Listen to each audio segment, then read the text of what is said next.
No. Oh boy. Oh boy. Oh boy. Oh wow. So, if you guys are prepared, Let's go. if you guys are ready to jump in, last session, you guys left Mordenkainen's tower. You travel northwest towards the Obelisk, where a mage is supposedly carrying out some research. You set off with all of the new friends you've made along the way, with Finnick the Wereboar, Yiga the Were-Rat, Crickendolt the Bearded Devil, Earwax the Abyssal Chicken, and Crickendolt's Pink Mule. It's not long for this world. Yeah, he's got the time's ticking. Yep. During that journey, Jelly used the Helm of Torm's sight to connect with Torm and ask what Amity's parents look like. She received a vision of a pink tiefling man and an orange tiefling woman. On the journey across sandy dunes and between large rocky pillars, a blue dragon flew overhead, clearly taking notice of the group, but continuing on its journey northwards. After a few more hours of travel, the group settled down to get some rest, the journey taking a bit longer than Nim had hoped for. And as the group kind of settled down, Amity successfully developed the Fortune's Favor spell. Yo! After a few days of trying that. Jelly and Nim once more shared a tent and bonded a little. Unfortunately, during your rest, the group was ambushed by fiendish Ankegs. And very sadly, Earwax, the Abyssal Chicken, did not survive that encounter. However, Yiga, the Were-Rat, seemed to warm a little to Jelly after seeing her efforts to save and heal Finnick. Her attempts to heal Finnick, with the very low healing rolls Jelly kept making. One. Big Yep. ones across the board. But again, resting down once more, Amity had a sound sleep, but Jelly had a dream vision in which she walked a darkened street and saw visions of two possible paths ahead of her, while a raging inferno cascaded down towards her. And you guys then grew to level 8. So we pick up just now to you guys waking up from your rest. Jelly, you have just woke up from your dream, and you started to prepare your spells for the day. So if you want to sort that and anything else you want to handle before hitting the road again and heading out. I'm gonna buff my armor using Soul of the Forge and armor. That's it. Or Blessing of the Forge, Soul of the Forge. There's two different things that have a similar name. Blessing of the Forge. So we're gonna up the AC. And we're gonna sort her spells. I'm going to give everyone a nice speech. Inspiring leader. How many people can that affect? So it can be up to 6 friendly creatures, including myself. So it's going to be me, Jelly, Lulu, Nim, Rat, and Boar. So Crickendolt's not getting it. Awesome. We'll be fine. Okay, can I chat to Amity about my spells? Because today's a big day. Yep. So what do we foresee today? We foresee seeing a wizard, going over a bridge of good. Yep. Those are our two main goals. Yeah. Right? Don't go in the Fiendus. Don't go in the Fiendus.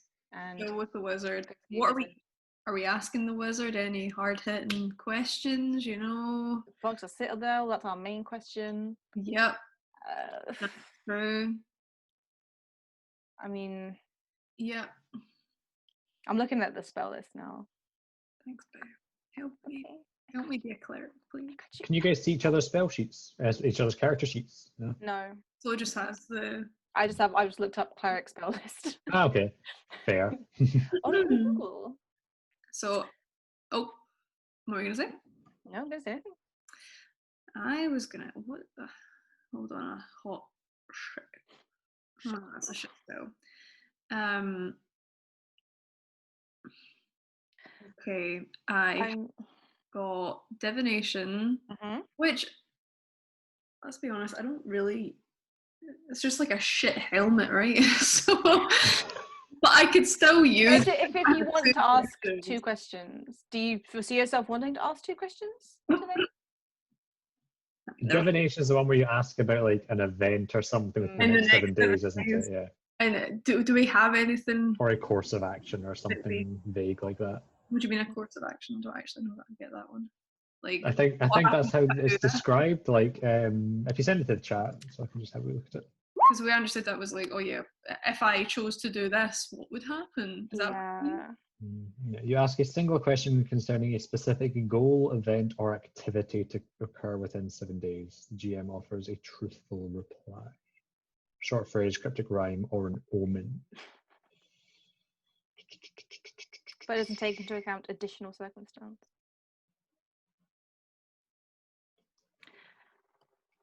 See, I'm thinking, with the fiend ooze, does that count as water?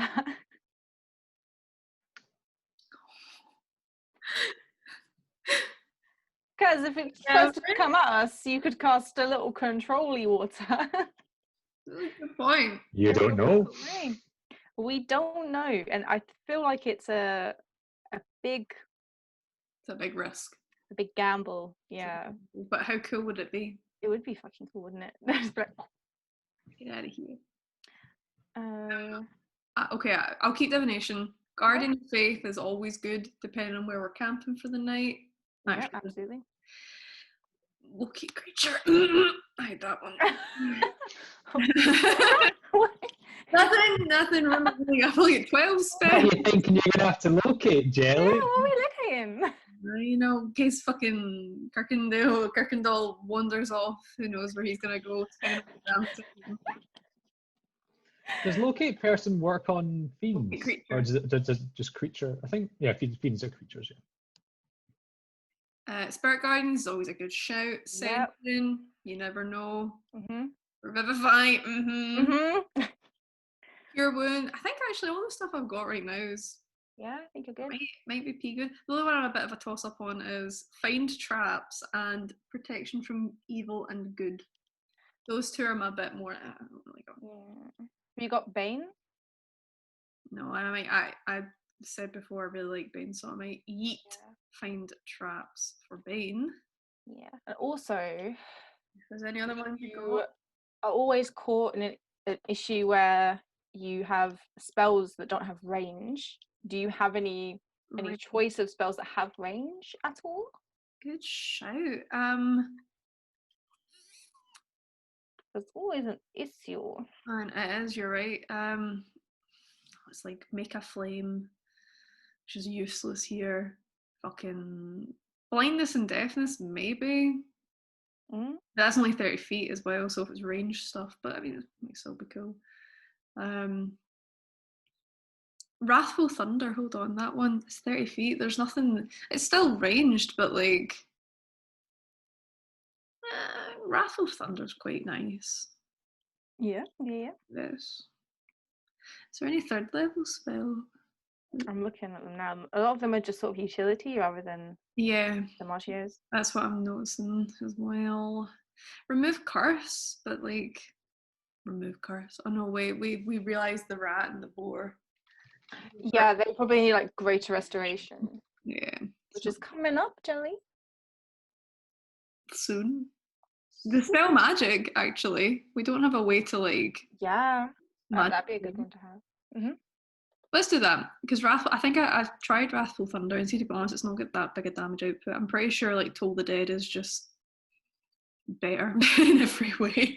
And it's a cantrip, so me with Fireball, I'm like, Yeah, I know. Whatever. Okay, I think that's me. I'm good. You good, we good? Yep. Thanks for that. That's okay. I just remember what Wrathful Thunder did. That's the one that stops the target from being able to use reactions. Did I get, see when I leveled up? Yes. Did I get an extra prepare spell? Did we not increase that? It should have gone up by 1, I'm pretty sure. increase it. I don't think we did. You usually go up one every level. Yeah. Let me quickly work out the maths on this. Consult. Yeah, I don't remember incrementing it. Because did you not? You should have 14 prepared spells. Yeah, I only have 13. So Ooh. Then I forgot to tell you to bump that up. Yeah, so you should have 14 prepared spells. Maybe I forgot. Okay, that's It's very likely that I forgot to tell you because we kind of did it last end. last minute without me like having prepared for it because I forgot you guys were leveling up. There is tongues, which sounds sick. But what kind of languages are we going to come up? I know. No, that's very true. Unless you want to speak to them as well, because I can speak to all the devils, but you can't. It's only for an hour. Yeah, there's probably better ones in here that would be better. It's only one spell though, so we can continue as I peruse. Yeah, you sure? Yeah, please. Okay. Command. There we go. So is there anything else you guys want to do before you head off? Cast mage armor. Oh, for eight hours? Do I have 12 temporary hit points? Sorry. Did you cast? Yes, you do. From Inspiring Leader. Sick. So I now have an AC of 18. Yeah. So did that mage armor come from the Ring of Spell Storing? No, I don't have one in Ring of Spell Storing. So that comes from my spells, which means Well, magic surge roll at advantage because it's not like a combat situation. You can have like taking the time to like. Hell yeah! Boom. We's fine. You're fine. You get that off, no bother. And also set yourself to be Amity, not yeah, I've done that now. Okay. Everyone all right? Ready to go? Yep. Everybody happy with the seating arrangements? Yep, everyone is content with the seating arrangements. That's in the Tormentor, that's Nim driving with Jelly in the front, and then Crickendall and Yiga in the back. Then the Demon Grinder is the mule who's got like 2 or 3 hours left in it or something. I tell Crickendall to hug that mule. I believe you had the conversation with Crickendall, didn't you? I think you did, because you explained to him it was a fairy creature. Let's say I did, because So it's Finnick, had time the to bond. mule, Lulu and Amity in the Demon Grinder. So you guys head out once more, and then feeling pretty confident that it shouldn't be too long until you reach the Shummrath pit and then the obelisk beyond it. And you guys travel for a couple of hours, and the terrain gets less sandy, returns to the barren rocky plains. And you, Amity, at one point you do hear a puff behind you, as the mule has Rest in pieces. puffed out of existence. Back in the bag. Yep. And you continue onwards, and eventually what comes into view is a great canyon with a large stony bridge, maybe about 300 meters wide, that then goes across this big canyon. And as you get closer, you can make out the canyon is about half mile deep, and at the bottom of it there is this layer. You're not sure how deep or thick the layer is, but there is a layer of thick green slime that moves almost as if it's breathing.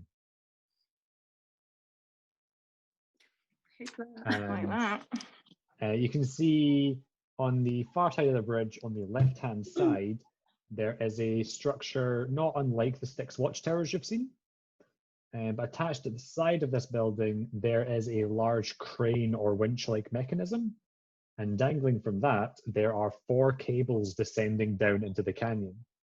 You can see it at the end of each of these cables, there is a shackled creature being repeatedly and slowly dunked into the green undulating slime. A little pissed off.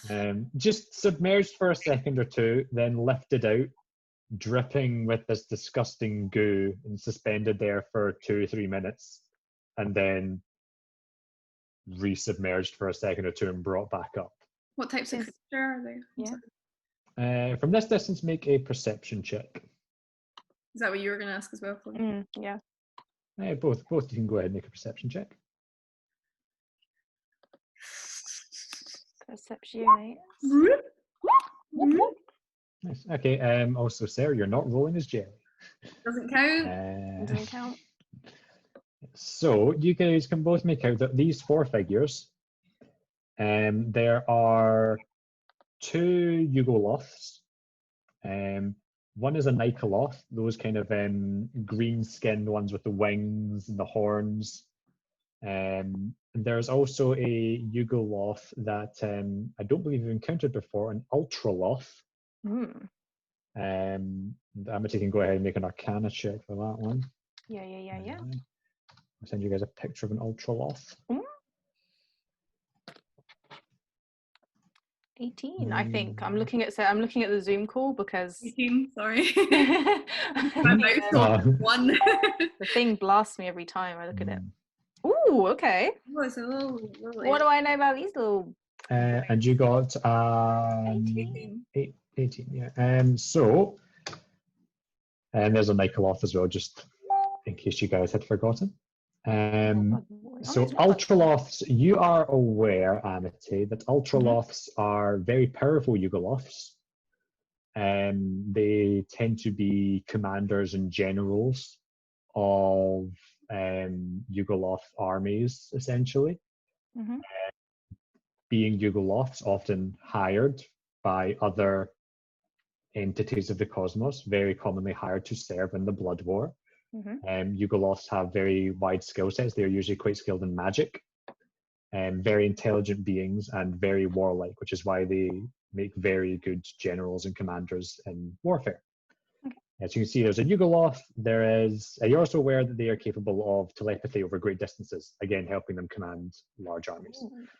So you can see Yugoloth, Nikoloth, there's an imp, and there is a Durgar woman. Oh, what? Durgar, the kind of like dwarves of the Underdark, kind of like. Remember you met two in Baldur's Gate? Yeah, we did.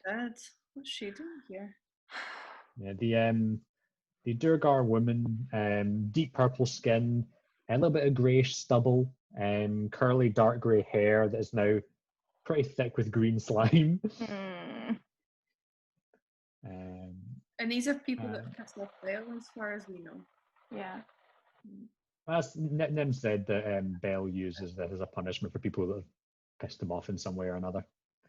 Is anyone operating the chains? With your perception roll, you can see that there are figures there. You can immediately see there are two chain devils near the mechanism, but they do not seem to be operating it. It seems to be kind of like on autopilot at the moment, you could surmise. Okay. It is just kind of doing what it's doing, and they are there to supervise or guard. Chain devils, I believe you had previously done an Arcana check to see what you knew about them anyway. And as you guys are kind of getting closer and closer, Nim does say to you, Jelly, it's not like the sticks, they won't really bother us if we just don't stay out their way. In reference to the kind of watchtower there with the mechanism on the side. And there's nobody like out on the, like everybody, there's nobody out on the plane or like on the bridge or anything, it's just... No, bridge is clear. The only kind of figures you can make out are the ones being dangled down into the Shummrath pit, and those kind of at the watchtower itself. And as you come to cross the bridge, you can see that in the distance beyond this canyon, a rocky maroon mountain range becomes visible, kind of over the horizon, and you can make out that as it kind of comes into view of the horizon, then very quickly approaches that kind of strange shifting terrain of Avernus.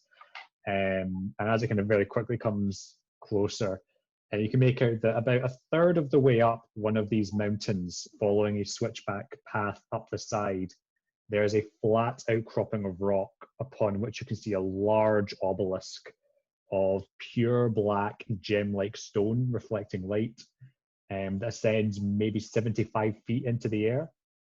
And you can see that it is ringed by a circle of 7 smaller, maybe 20 to 30 foot high standing stones of a similar material. And that is like kind of in the distance beyond the canyon and bridge. That's where we going.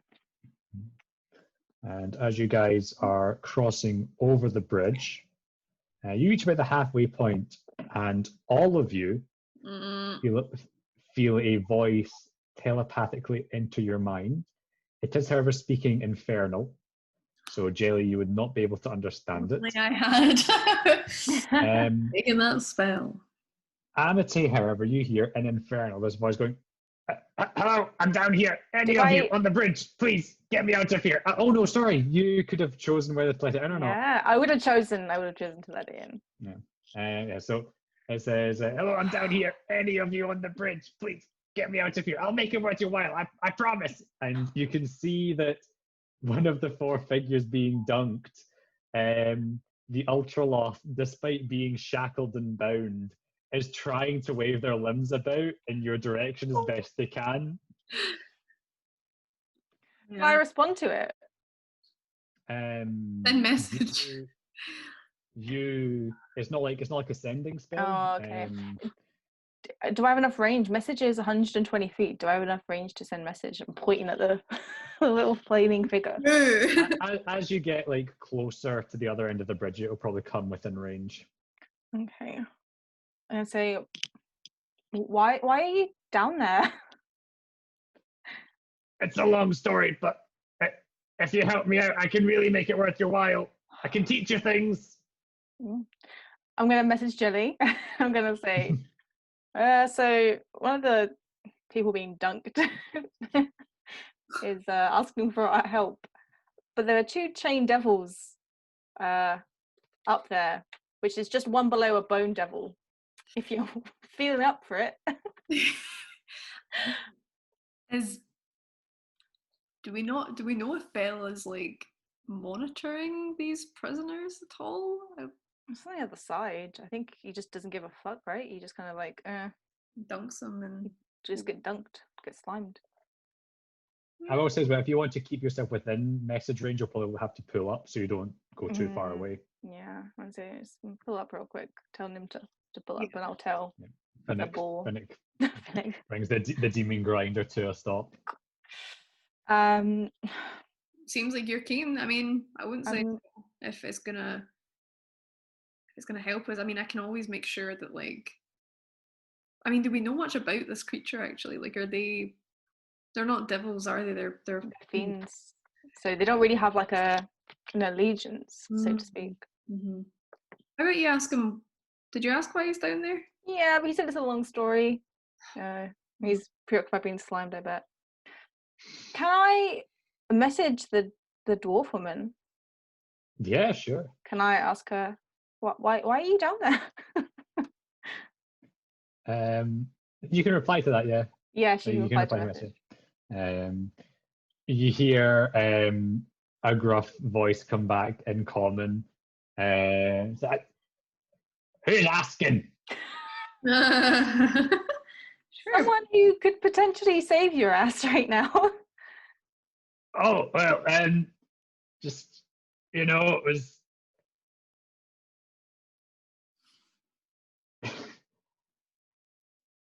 worked a bit slower than my boss would like.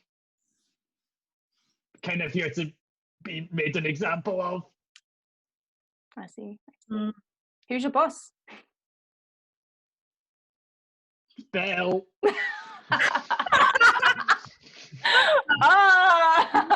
Here, working for Bell.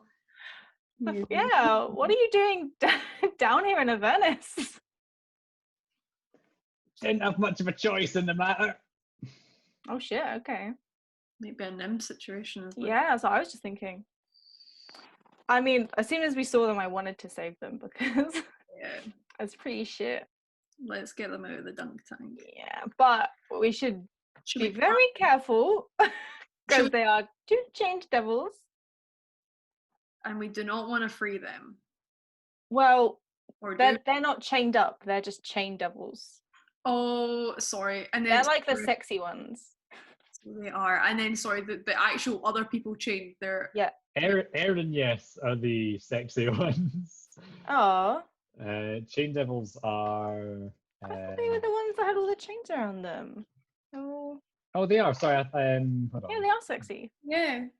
Don't tell me you're sexy is not, Gavin. Sorry.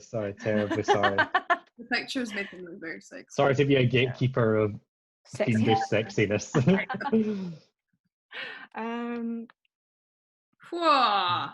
So that yeah, actually, in hindsight, it's a wee bit sexy. He's buff. Those muscles. Those rippling biceps. Oh my. But there are two chain devils there. And where are they? Sorry, they're like. They are essentially up at the top of the machinery by the watchtower.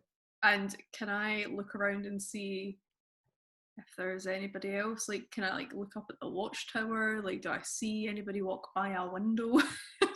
Yeah, make a perception check. Yeah, but just anybody that may just run out any given moment.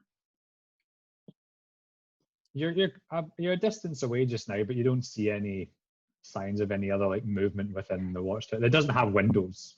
It has a kind of large door, but you don't see signs of windows. You don't see any signs of anyone else around.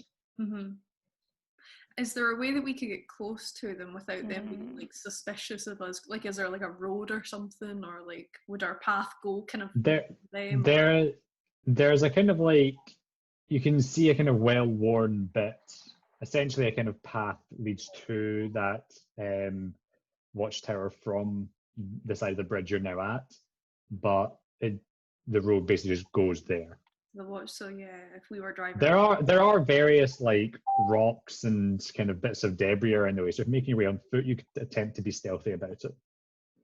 I'm thinking we leave someone, probably Nim, with the tormentor, and perhaps the other two, three. We attempt to drive the demon grinder up. I disguise as a devil and say, "Yo, there's a fucking a demon over there," and I describe the thing we saw in Lulu's vision, the big thing with all the stuff on it, and I'm like, "What the fuck's it doing all the way out here?" Okay. Go deal with it, and maybe we can just yeah. Oh, this is good. Okay. Yeah. I don't want to fight. This is absolutely necessary. Agreed. Okay. Yeah, let's do that. Do you want to drive? Do you want me to just hide under, or? I mean, you can't be seen in the demon grinder, I'm pretty sure. I can't be seen. Oh yeah, because it's a big boy. Yeah, that's right. You could hide within it, yeah. Yeah, I'll give her, give her a little guidance when the time's right. Thank you. And I'll head down there and wait to strike. Okay. That's a great plan. That sounds really fun. Such a good leader. Let's do it. Yeah, I'm the leader now. You are. Morton says. So. I'm the designated leader, driver, mum. Oh. Go Siobhan. I'm Mama. Oh. Mama. Okay, so we tell everyone the plan. We load them all. We say to Nim, "Are you okay with this?" Motley crew. Yeah, it's your funeral if this goes tits up. Yeah. Well. Do we know how tough these things are? These chain devils. They're above the barb devils. So the ones that we've that shoot the flames out of their arms. Mm-hmm. They're above that. Mm-hmm. Have we fought a bone devil before? I don't think we have. No. So this is the next step up for us in a sense. No, we've just leveled up. We're feeling Yeah. Ready to go. I ask, before we go, I ask like everyone who's staying by, like, would any of you be willing to like take part in this fight if it goes to us up? Make a persuasion check. I say it, and I say it more Go on, persuadingly than Go on, Jelly. Would you guys help? Oh man, they're staying way back. So Nim says, look, if it looks like you're in danger, I can help out. But it's a risky move getting involved in that.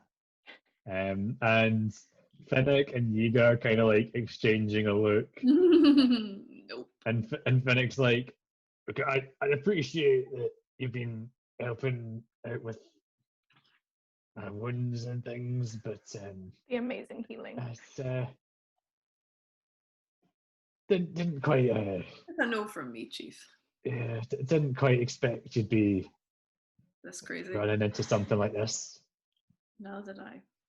And Crickendall says, I really think it would be best to solve this diplomatically, Well, that's what we're trying to do. Oh, I'm so glad to hear that. Yeah, we're gonna solve it diplomatically for you. Yeah. Violence is never the answer. I'm sure we can work this out in an amicable way. God, I hope so. You're at least half right, Crickendall. All right, let's get this road on the show.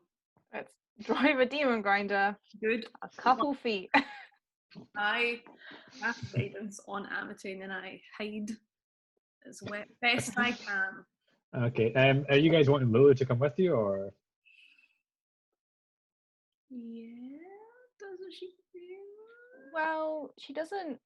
I think she'd give up the game quite soon. That's true.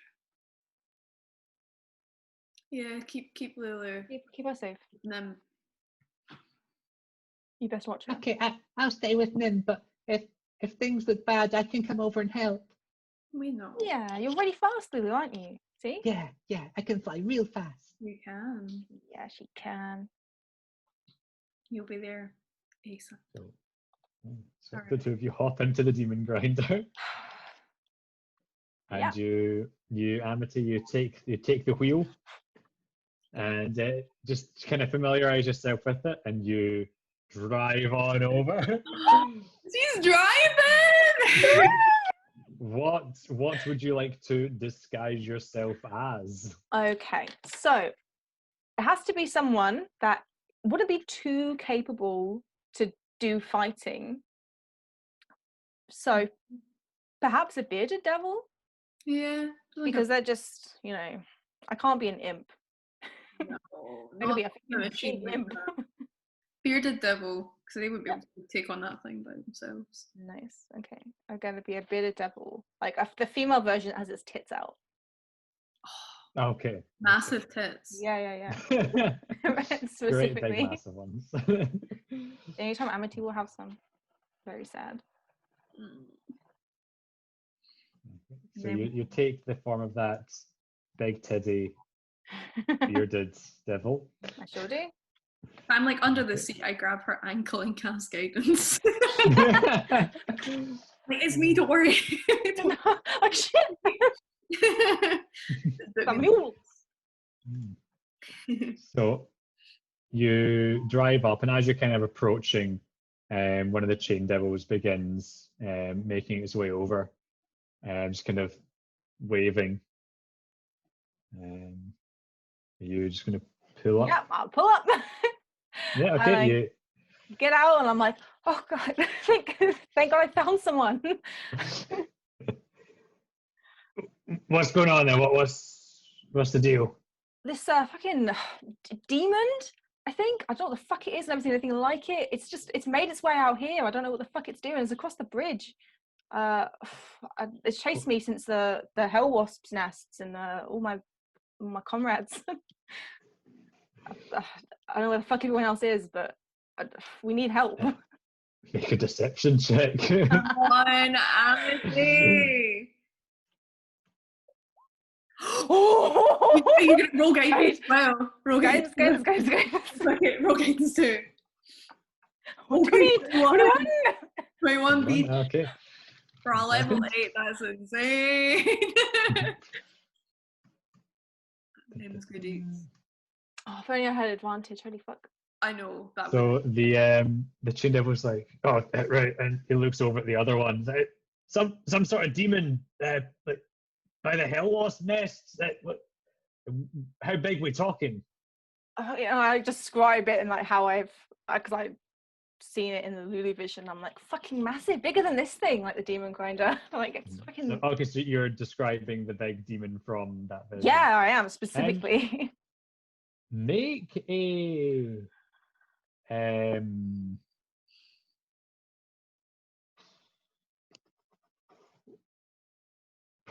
performance is charisma, yeah. Yeah. Make performance check to see how well you describe this. Okay. And because the other ones come over now, they're both listening, and this second one turns to first and goes, that sounds like Croquette-Twick. And the first one's like, fuck, it does that. That thing's not been around for centuries. Fuck yeah. What was it? Sorry, a croquette? Croquette-Twick. You know him. Yunogu's bastard and pet. Yunogu. You can make a religion check for that. It's not my strong suit. It fucking is today. You know all of Yunogu. Yunogu is a demonic god that was the creator of the Knolls. And one of the Chain Devils turns to the watchtower, and so I was going, boss, and you see two bony, spindly hands come up over the top of the watchtower as a bone devil appears. And the bone devil kind of descends and goes, what is it? And the first Chain Devil was like, she's showing up from way south past the Hell Lost nest. Sounds like Croquette-Twick's back. Somebody better let Belle know.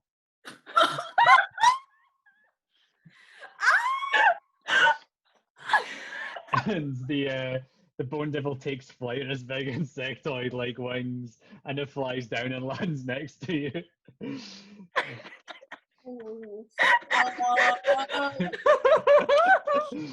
Wow, this is a party. It's a fucking party. And why aren't you fighting it? I was told to run, get help. We couldn't get a message to anyone. Now make a deception check against the bone devil. Oh, you motherfucker. Okay. That's fine. Fuck off. Fuck off.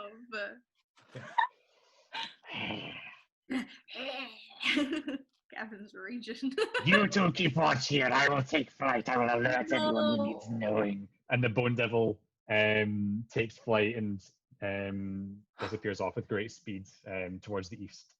Shit. So what are you guys doing here? I'm just watching over this shit. Do you not have? Should you not be going to let other people know or something now? I'm knackered. It sounds pretty boring. Do you want to let other people know? Probably better than sticking. No, we were just told to keep our eyes on this. So. I've got you.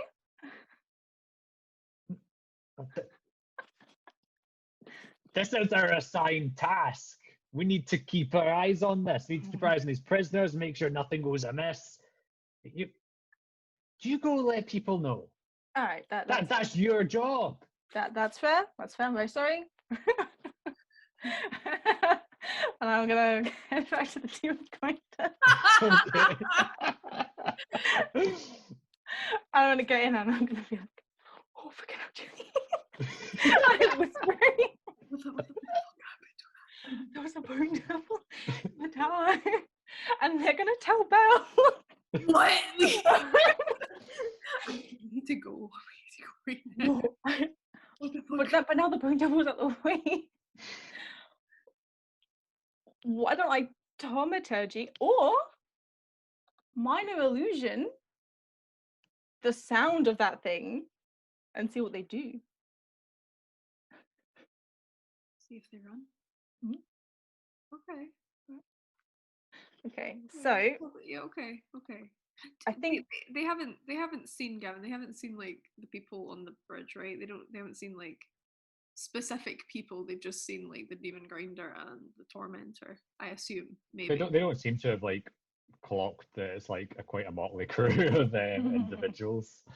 The only one they've kind of got a good look at is Amity in her bearded devil form. Okay. All right. Cool. Okay. Yeah. We've still got some time. So I suppose I'm going to use Minor Illusion. And I'm going to create the sound of that fucking knoll thing. What was it? Crokektoek. Coquetoic. Crokektoek. Oh, I know. I can get a spelling for you. I don't know if that'll help much though. Okay.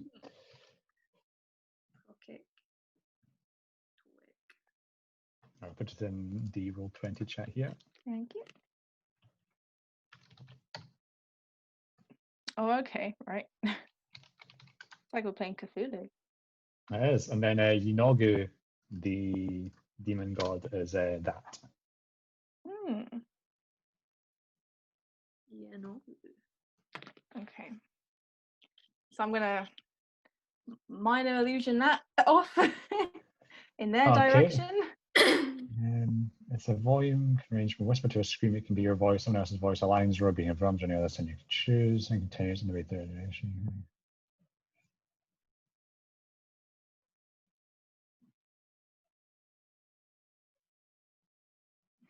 Okay, so make a wild magic surge roll at advantage because It's a cantrip. it's not like it's a cantrip.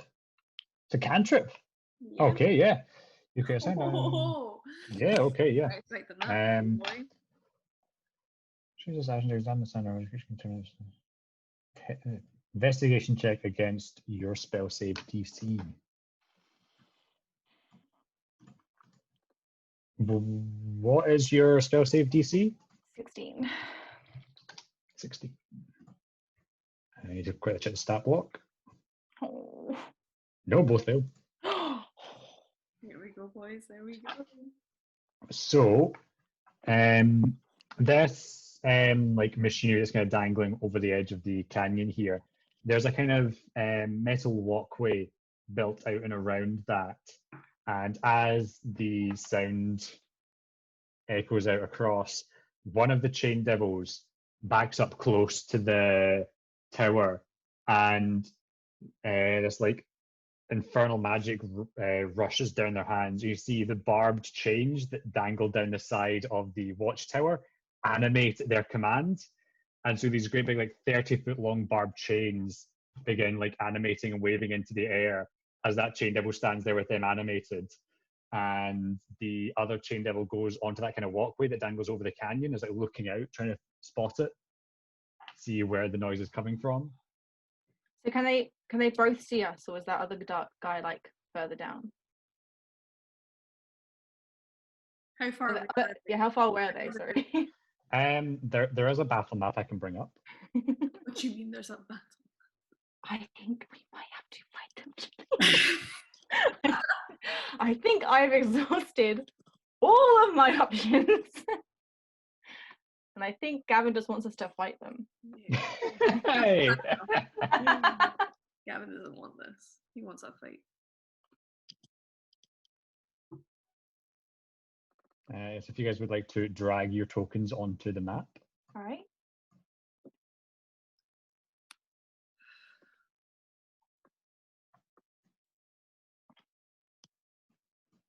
You mean the grinder? Yeah, so that's kind of the layout just now. One of the chain devils is backed up towards the watchtower with the chains animated at the ready, and the other one is out here on the walkway at the bottom there. Okay. How do you want to play this, Jelly? Do we want to move? Do we want to keep the tormentor where it is, or do we want to drag the tormentor down so we can? We're in the demon grinder. Sorry, the demon grinder. Do you want to drive that down further? And then I feel like that would tip them off that we're about to attack.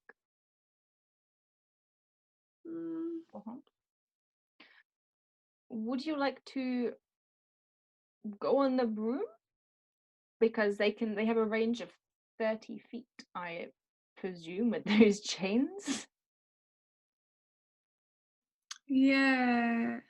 I don't think I've got any spells that like need to be on the ground, right? So, like the broom is just like a speed increase for me. It's just good to be on the broom. Yeah, but then if we fall, we screwed. Yeah. Who's on the broom? Do we want to both be on the broom? I guess so, right? If both of us will get hit 30 feet. Yeah. I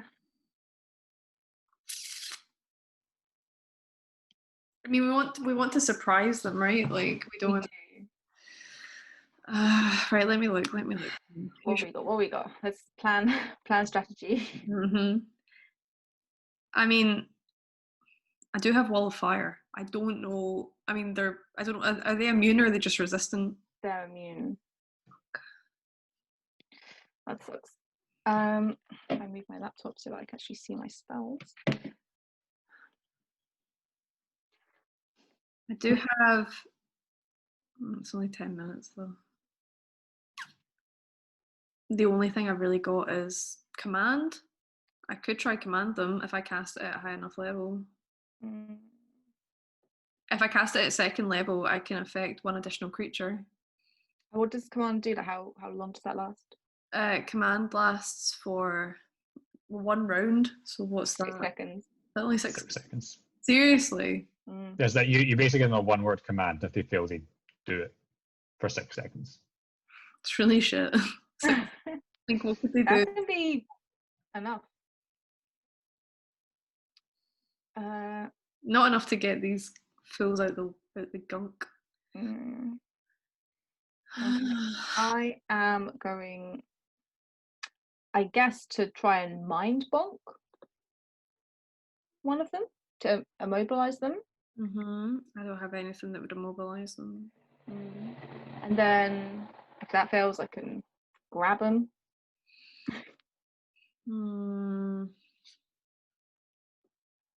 All of mine are just like hit something. Yeah. Okay. So do you want to go on the broom?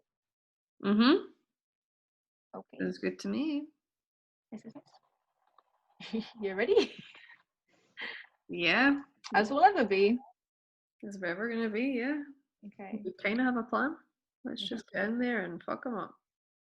Let's go. So on the broom, 40 feet, we want to say? So out of the range? Yes. 40 feet up? Yes. Okay, that watchtower is about 30 foot tall, by the way. Okay. What does that mean?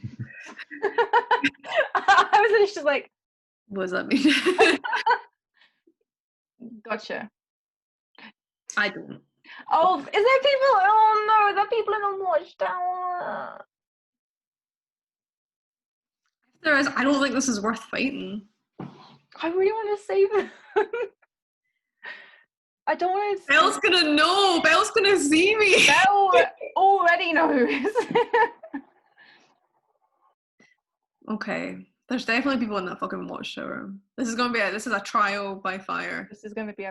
This is a test. Yeah. This is a fucking test of our level 8 abilities. If there ever was one. Holy fuck. You ready? Right, fuck it, let's just do it. Let's go. Up we go. Right? Yeah. Okay, so you're ascending into the air, and what are you doing?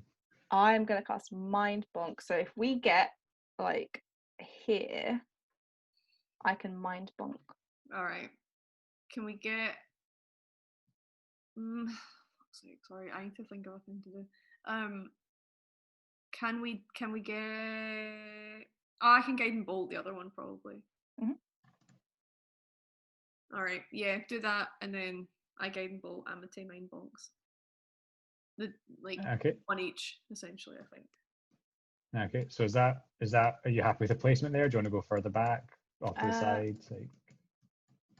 That's all right. Like, here's fine. Where is there? Yeah, that's fine. Yeah. Okay, so you guys hop on the room and you take flight from the demon grinder. And both of you make your attack. So which one's Mind Bonk and which one's Guiding Bolt? I'll Guiding Bolt the one down below. Okay. Mine's Bonk the other one. At 3rd level. And it's a ranged spell attack. So okay, so Mind Bonk, it has to make a Wisdom save, and the Chain Devil has a Wisdom. 3rd level. 10 on the Wiz save. Hey, get incapacitated. 27 on the spell attack. Okay, yeah, so this one is incapacitated by the Mind Bonk. The one down the bottom gets hit by the Guiding Bolt.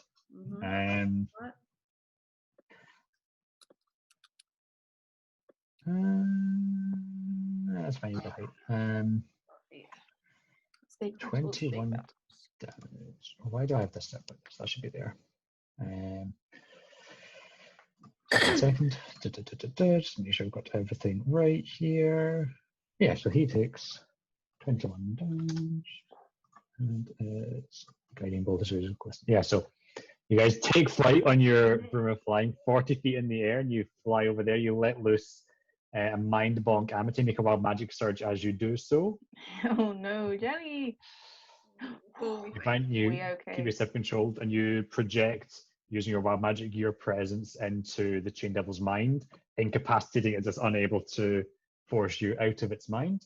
The Chain Devil down the bottom looks over just as you guys take flight, and the Guiding Bolt comes streaking down. This bolt of radiant energy slams into it as it kind of grips onto the sides of that walkway and is now glistening. I would now like you guys to roll for initiative. Let's rolly. Let's go. Oh, damn. Oh, look at us! Last session was weenie baby zone. Now we're big boy. We big babies. Yeah, apparently, yeah. Babies. Initiative is... I will also, I might as well get Lillian then involved in this. Where is my NIM token? My token sheet is a mess because I've got so many tokens on it now.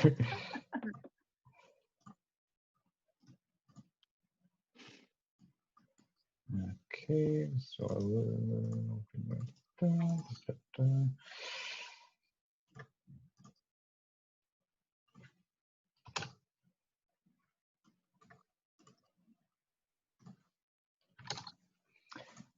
So, Amity, you have 2 turns right off the bat here. Oh. So you do, I think, is Mind Bonk concentration? Yes, it is.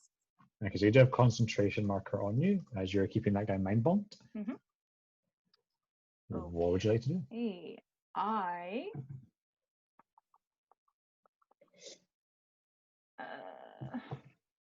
that's concentration. I'm gonna get a drink. I'm still listening though. Yes. No worries. Keep in mind that if you take damage whilst on the broom, you will have to make a roll to keep yourself on it. I'm aware. I learned that the hard way. Okay, I'm gonna cast Shatter at 3rd level at the one on the bridge. Okay, are you positioning it so that the machinery gets hit by that, or? No, I would like the bridge to get hit by it. Just the kind of walkway bit there. Okay. Yeah. What's the range on Shatter? 60 feet. Yeah, you can line that up. All right. So it is a con save. The bridge makes a con save, I guess. That'd be a 14, so that would be a fail. So he's going to take the full, what is it, 3d8 thunder damage. 4d8 because I'm casting it at 4. Okay. 4d8. Okay. 22. Yo. 22.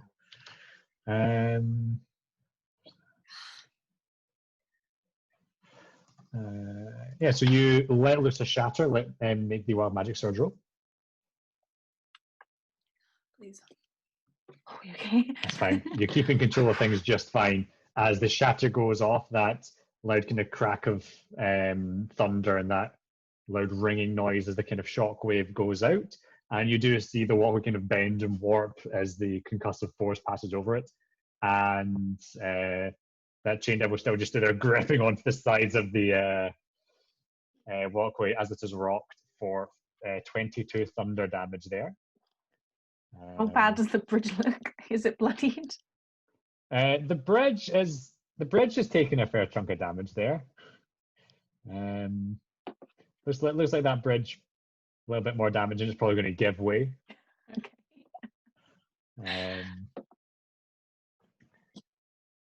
Amity, your turn again.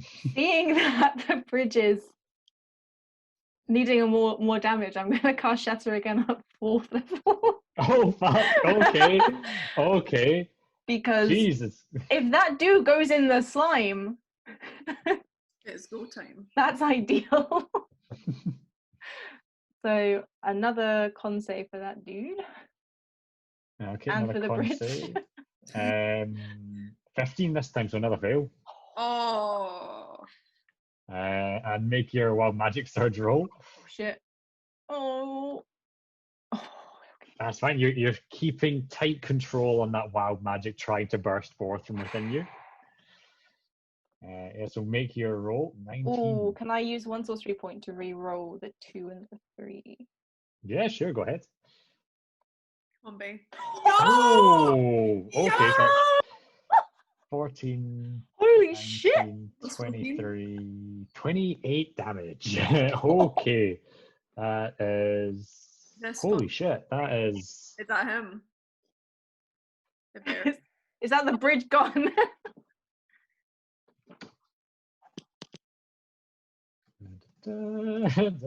Holy fuck.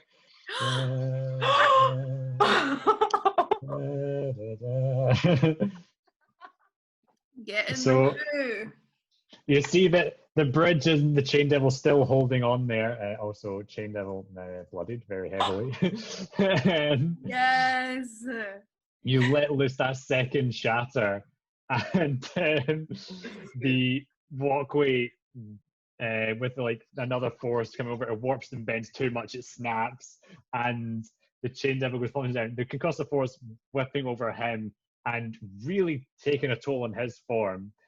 He is heavily bloodied. As he falls, he will use a reaction to extend his chains out to try and grapple the cables that dangle down though. Bastard. Okay. Yeah. So as his reaction, he has successfully used his chain. He's fallen down a fair chunk, but as he was tumbling, he whipped his chains around and grappled onto the cables to stop himself from falling all the way down. Alright. So I would say that he is there currently, like So holding on tight. he Kind of like Spider-Man style. So Johnny, he is- get him. And if that's Amity's turn, it is now Jelly's turn. Can I see him like holding on? No, he's fallen down like below your view. You want to move on the broom? I don't know what. I was gonna cast command on him to like get him to let go. Okay, come on, do that. Can you command someone to? I would say you could say let go as a command. Okay, can I steer the broom so that like I don't want to get too far away from the other guy or the tower, but I want to like To get him into view, you'd probably have to go down to there. That's fine. You should. That's fine. Not like even here. Oops. What about here? Yeah, you could go there. Yeah. Okay. Yeah. And then I'm gonna cast command and say let go. So you fly yourself there and you cast command. It's a wisdom save.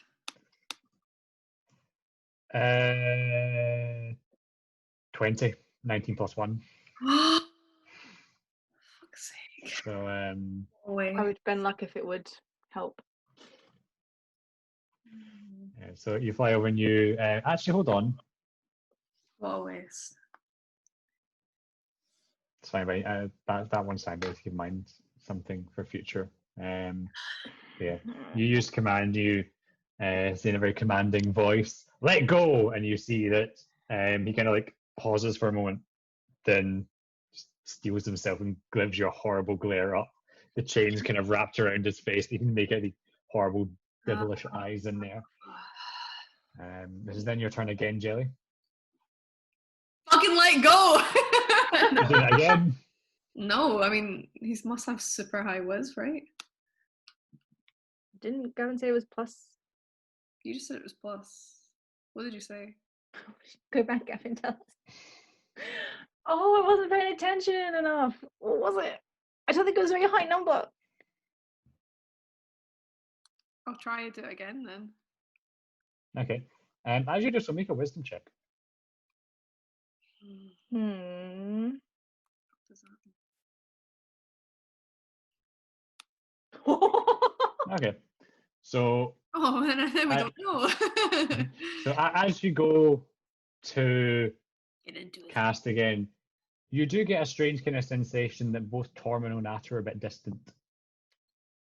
But you are able to kind of push through and make a connection and channel That fuck are you boys playing at? and successfully channel divine energy to force a command spell out. Like that. 16. That's my spell save. I'm going to bend luck. Oh, there it is. Your sorcery points. Okay. Are you kidding? Subtract this. Love you. It's now 14. Yes. Fuck off. Yes. Fucking let go. Okay. What an Monkey on the angel you car. are. Monkey in the car. Fuck Devil off. on the bridge. Fuck off. Okay. Yes, so at first it manages to force its way out, but Amity, seeing this, forces a little bit of wild magic out, and it's just enough to distract us slightly, and then the chains unravel and he plummets. Into the gunk. Oh. Nope. It is then Nim's turn. Who turns She to get him? is going to begin making her way over. Love of my life, here she comes. What about it? Save my ass. It is then the Chain Devil's turn. So the one that's down in the slime, below the surface, and you then see two slime-coated chains out of the slime as it begins to pull itself up. With the chains attached to it and animated, the Chain Devil controlling them, and Doc Ock style uses them to scale up the cables, tugging on the cable that have the Yugoloth and the Nikoloth ascending up. So it makes its way. Wait, is it not 6? No. Is it not a full turn? He is until my turn again, that command works. Is it just how does it work? I thought it was it did the command. The command was let go, so it did the command. It says follow the command on its next turn. So. Oh shit! So he actually should have only done it there. Yeah. Okay. So Sorry. So his he turn is to listen to me. lets go. Okay. So his turn is letting go, and then Yeah. the other Chain Devil. Make a wisdom save, I think. Yep. Wisdom save. Is it at the end of his? It says turn basically spent fighting Mindbomb. Yeah. At the end of each of its turns, it takes 1d12, and it can then make another wisdom saving throw. Okay. So roll your 1d12, Amity. 7. Takes 7 psychic damage. Nice. And Definitely.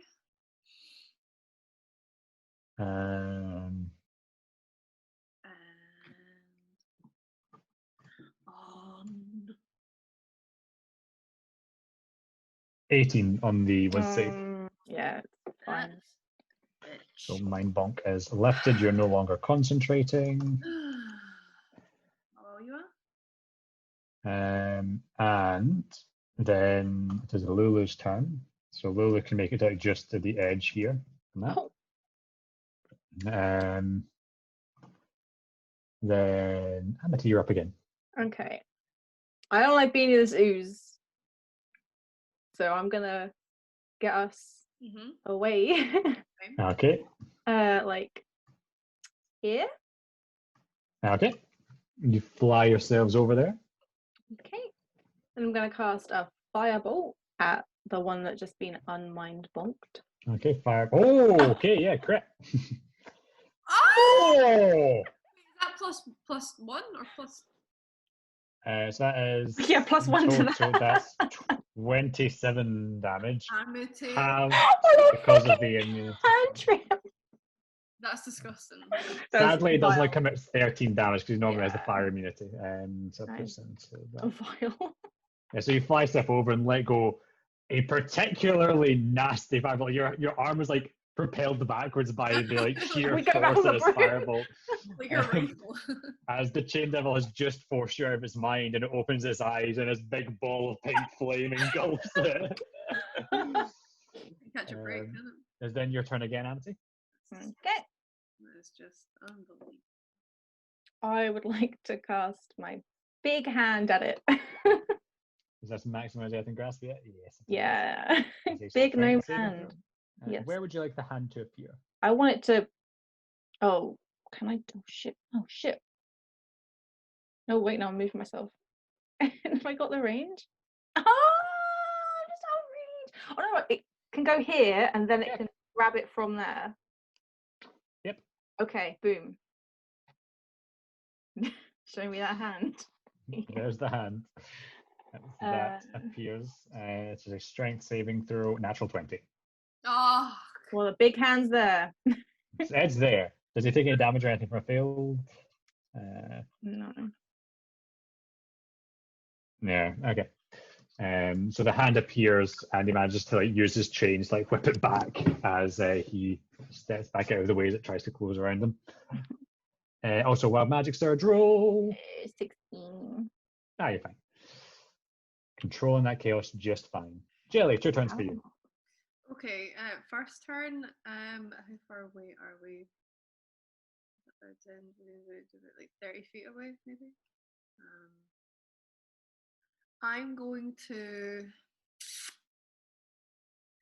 I'm gonna guiding bolt our boy in front of the tower.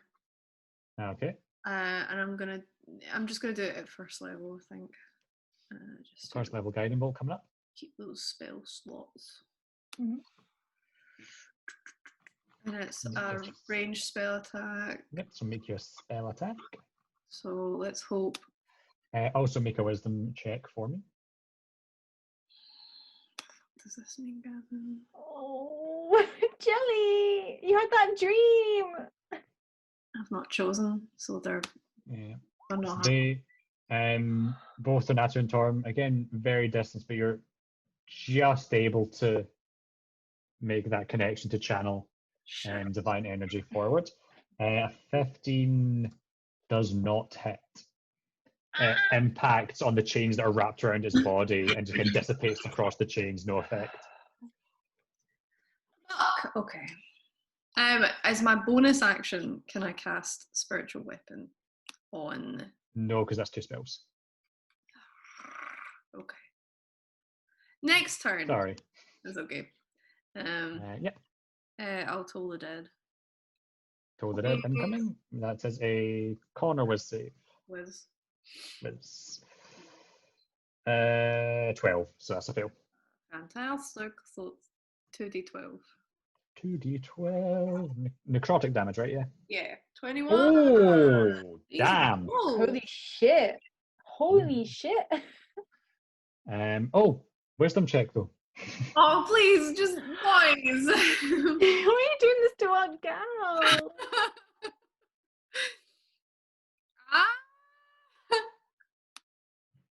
Okay, it is a struggle, but you're managing to maintain this divine connection. I am not good.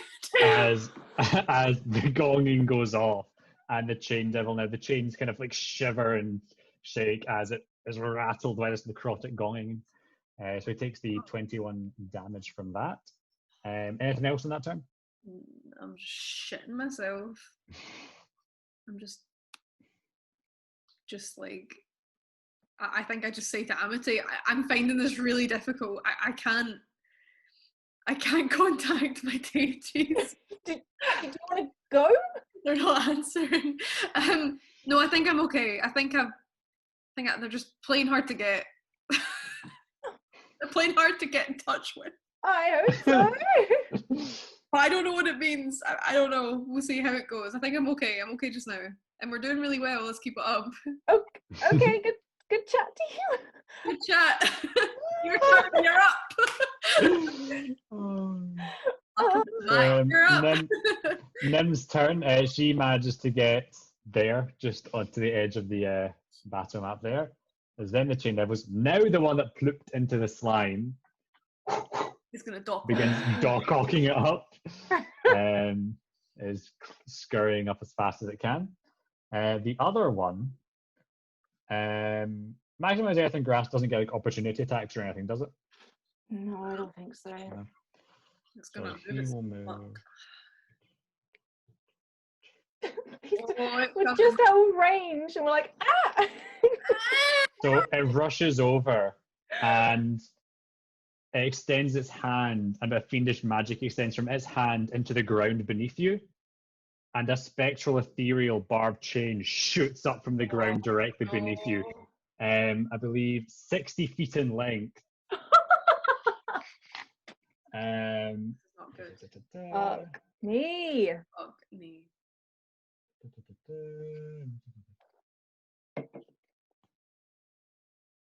And so as it shoots up, it will hit Jelly's at the front of the broom, so it'll hit Jelly. So it is a Please. 20. I'm coming off the broom. So you will take. You have to make a concentration check. You might be fine. What do I take?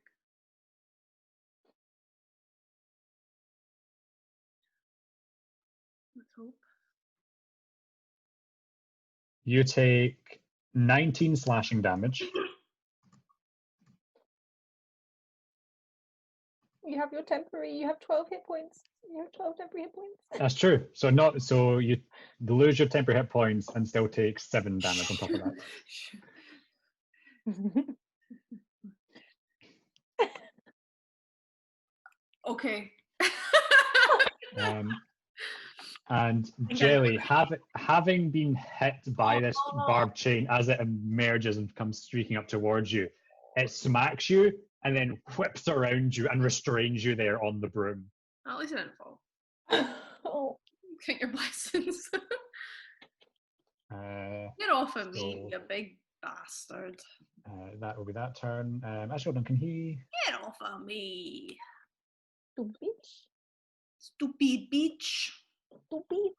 You stupid or something. Okay, that's fine, yeah. It's on the starter. Let me make sure I get this right. The start of each rest turns, yeah. Okay, so this is then Lulu's turn. And she will, her speed is, I'm right in saying this is, yes. So she will go, please let me control Lulu. There we go. So she will fly up underneath you guys along the ground, and she will yell, "Get away from them!" And she uses Trumpet of Blasting on the chains over there. Lulu, run, my baby. Don't come here. No. Naturally, Teeny got his save though. So bitch, though. Takes half damage. He needs to fuck off. He is bloodied by it right enough. Oh, okay. All right. Here. As Lulu flies up along, goes, "Get away from them!" and lets loose this blast of energy from her trunk. It kind of rocks over the chain devil, but he plants himself in spots, so it just kind of passes over, aggravating some of the wounds he's already taken, but not dealing too much damage. Is then Amity, your turn. So you can see that in front of you, this like spectral chain is just shot up, slammed into Jelly, and wrapped around her. Help me! Keeping her, like, Did you take restrained there. magic, Jelly? I did. Okay. I I am going to move the hand here and try and grapple. Okay. So that's another strength saving throw, yeah? That comes out as a 21. Fuck. Okay. Next turn. Next time. So the hand comes over and he sees it coming and manages to back out the way as it attempts to crunch around him. It's my cool little hand. Crunch Crunchy. I'm going to firebolt again. Okay, here comes the firebolt. Here comes the firebolt. Here comes the... Oh. Like what you saw happen with the guiding bolt, the firebolt comes streaking out towards, but just impacts on one of those bits where it's like layers of chain against the body and just dissipates across the chains. Is that your turn then? Yeah. Complete washes. Okay, Jelly, at the start of your turn, you feel the chains kind of tighten around you, barbed chains, and you take an additional... Get off! Another 9 piercing damage you take as you feel the chains continue to tighten around you.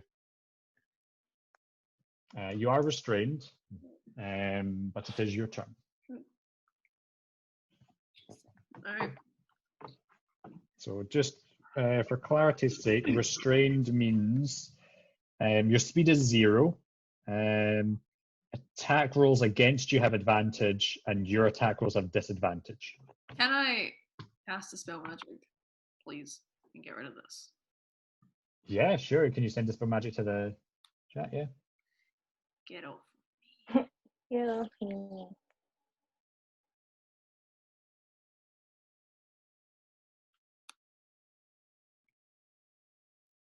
Spell.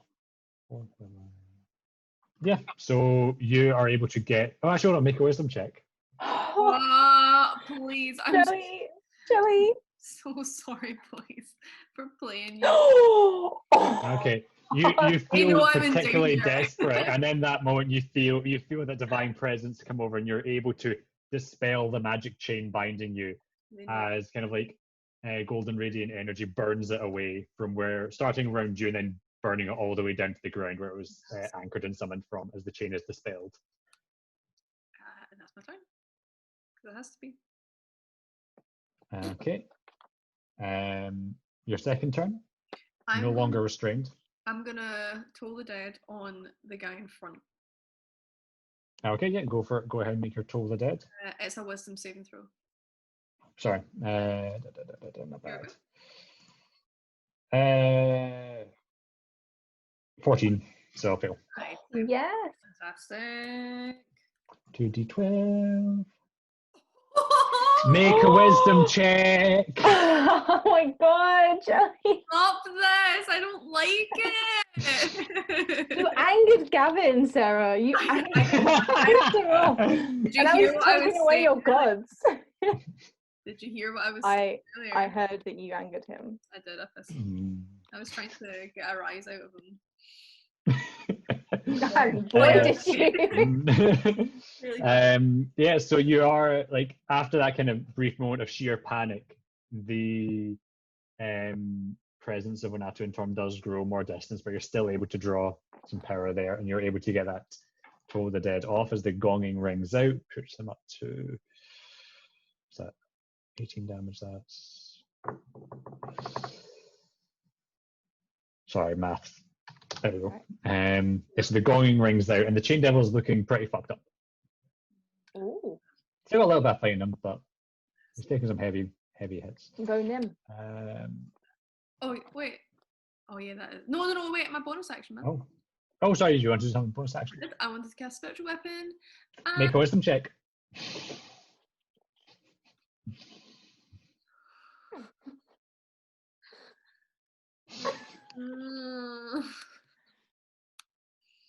Okay, you're able to maintain your divine connection.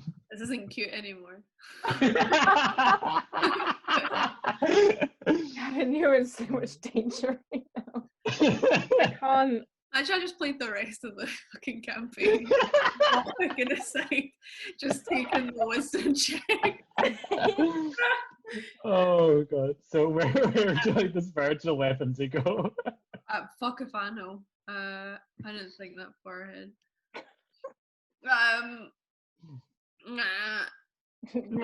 Oh, make it so my big hand grabs it. Yeah. Yeah, I want to put it in the big hand. Yeah, I can share a space. I guess. As the spectral warhammer appears. Tell Amity to bonk him. Bonk. Okay, so spell attack. Make your roll. Oh yeah, I'm stupid. Wait, a melee spell attack? Is that the same as a ranged spell? Same thing. Same thing. Thanks, guys. Thanks, team. Sadly, you summon it there, and it tries to swing, collides with the hand.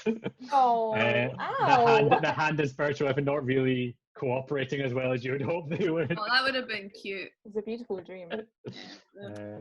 So the chain devil is easily able to avoid any. All right. It's then Nim's turn. Nim. She will Fucking bolt. move herself. Save my ass. Take a crossbow shot at the chain devil. Oh my god. She misses sadly. Crossbow bolt goes wide. It's then the chain devil's turn.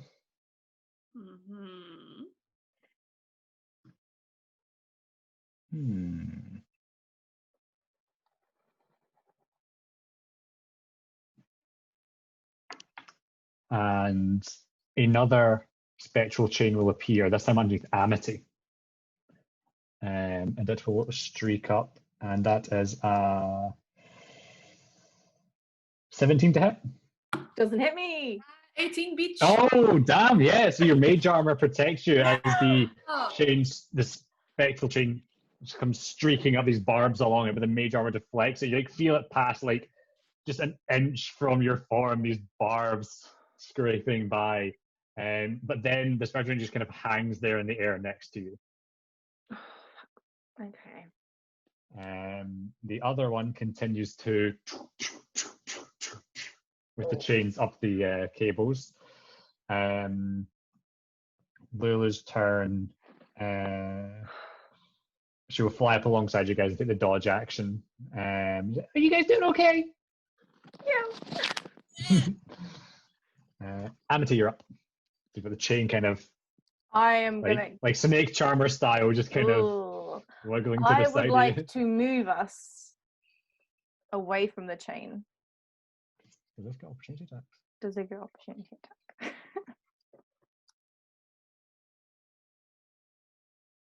Not a person. It does not. It only moves on his turn. So.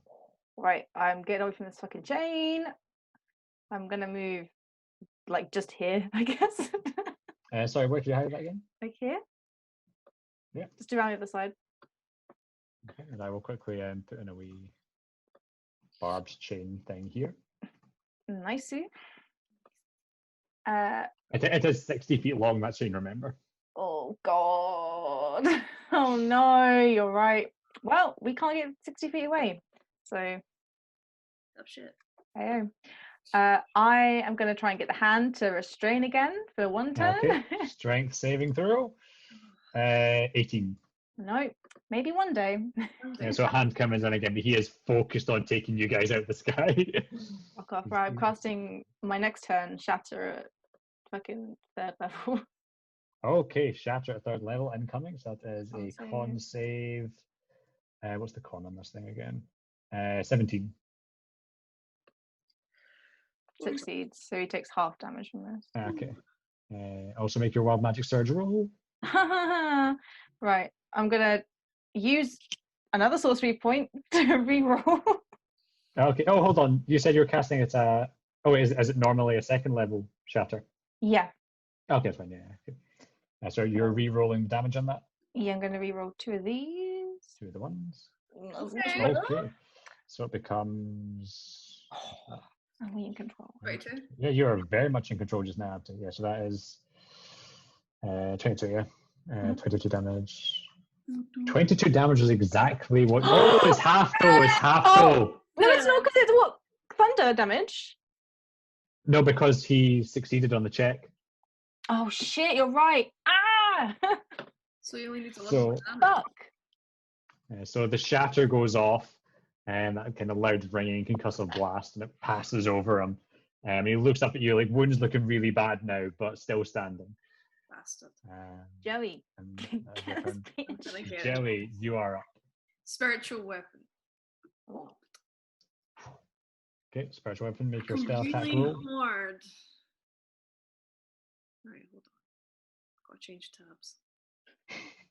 Oh, That hits.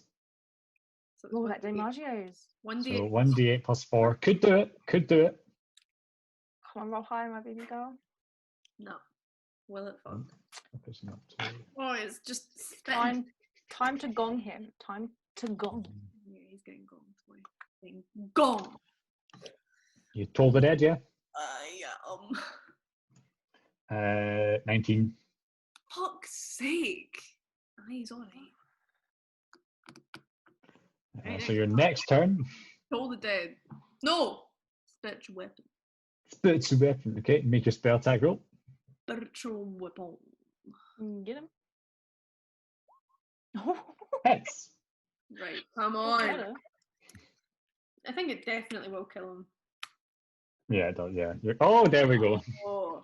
The spiritual weapon comes down. It's been a while since you've had one of these. It hits him square on the head, a good powerful That's bonk wild. to his head. You can see like his head kind of like forced down into his torso from the blow of it, and he just kind of collapses over dead. Chain Devil dead. And then for my action, I'm gonna toll the dead. You cannot see him. I'm not. He is still ascending. And I move. Yeah, you can command the broom to move. I'm gonna move so that I can see him. As far away as I can be, but that can still see him. Well, actually, hold on. It was on Amity's turn that she moved it. So Amity moved it 15 feet. So it's only got 15 foot of movement left in it. So you can He'll move to probably like come there. to us in his turn. Yeah, but it's a shame I didn't have an action. I can't move spiritual weapon as an action. I think it's a bonus action to move spiritual weapon. You could hold an action for if he comes over the top. Yeah, I'll do that. If he moves his sorry ass up over that edge, I'm gonna toll the dead him. Toll the dead. Okay, you're holding Toll the dead. Then Nim's turn. She will. So that chain is dissipated when the chain devil dies. Get away. I don't know if she was her speed only that, but then she will dash. And so she runs up crossbow at the red and she's like, "What's going on then?" It's nearly over. And with that, whoop, over the top of the machinery, the chain devil comes. Oh, okay. Toll the dead. Save wisdom. Good thing is wisdom, because if it was con, he would have succeeded. But no, wisdom comes out as a 14. Yay! Get Roll your damage. 1d8 plus 4. No, 2d12. 2d12. 2d12. He is also like dripping with the slime and everything. And as he comes arcing over the top of the machinery, the gong goes off. It catches him as he's swinging through the air, and his body convulses with the necrotic energy. And he just collapses. He just like slams into the ground dead. Oh yes! Oh, but Well done. That was not too. I mean, we got lucky. no, with rolls, but we got lucky with rolls. There's a lot of spell slots burnt. Oh yeah, no worries. Should we get down the ground? Well, Gavin, has the battlefield fallen silent? The battlefield has fallen silent. Okay. I was like, you haven't said that yet, and I was really nervous. My go-to phrase for combat is over. I want to. The battlefield has fallen silent. I want to loot them with that. I want us both. Whoever has the best looting skill. I have the investigation. Okay, can I like help her loot? You both make investigation checks. Can I give her advantage on hers? Can I point out, like, oh, look in there? Yeah, sure. Yeah, so you Well- had advantage in that. You had, so 15. Damn it. They don't actually have like anything beyond the chains. They don't actually have. They don't have like a satchel. They don't have pockets. Really, it is just their form and the chains around them. No, those Okay. sweet coins. Can I go towards the tower? Yeah. There are very large doors that are currently like closed, but we don't know if they're locked or not. Can I push it with mage hand, see if it's Yeah. So use mage hand and opens up. okay? I'm gonna peek in. Yeah. So inside. Are you still? Oh, sorry. Are you still disguised so? Yeah, I'm still as a this whole time. Yeah. As a sexy bearded devil. Sexy beard, my nice snappy beard. I say to Nim, it's Amity. I gathered as much. She didn't plan anyway. You can tell by the tits. Yeah. Yeah. My You can tell by that they're very iconic tits, are they? Amity, yes. Amity's part of the itty bitty titty committee. Itty bitty titty. Itty bitty committee. Yeah, so you make your way in, and inside there is on the ground floor here. There's it's just one. It's essentially one large 30-foot high room. Okay. And at the top there is a 15-foot by 15-foot opening. And there's a ladder that leads up, so you can like go up onto the roof. Where the bone devil like climbed over from earlier. Yeah. So looking around this room in front of you, there is a pretty drab and kind of utilitarian rectangular stone table and two kind of stone benches. There is a kind of weapon rack with glaives and pole arms just kind of lined up in the racks. There is a chest that has written on it in Infernal, kind of scrawled on it hastily in Infernal, mortal food. Like food made of mortals or more mortals? Probably to feed the fucking dwarf, right? There are also there's this part of the wall where there are 4 empty manacles, so people could be like chained to one of the walls there. But there's currently nobody chained there. As well as that, actually, yeah, that's about it. Can I give Amity, like, can I say to Amity, do you want to check in their disguises yourself? I can give you guidance if you want to do a quick... Yeah, I just want to open up that chest. Maybe there's some extra rations we can have. That'd be useful. And do you want me to start freeing people down? Yeah, that'd be great.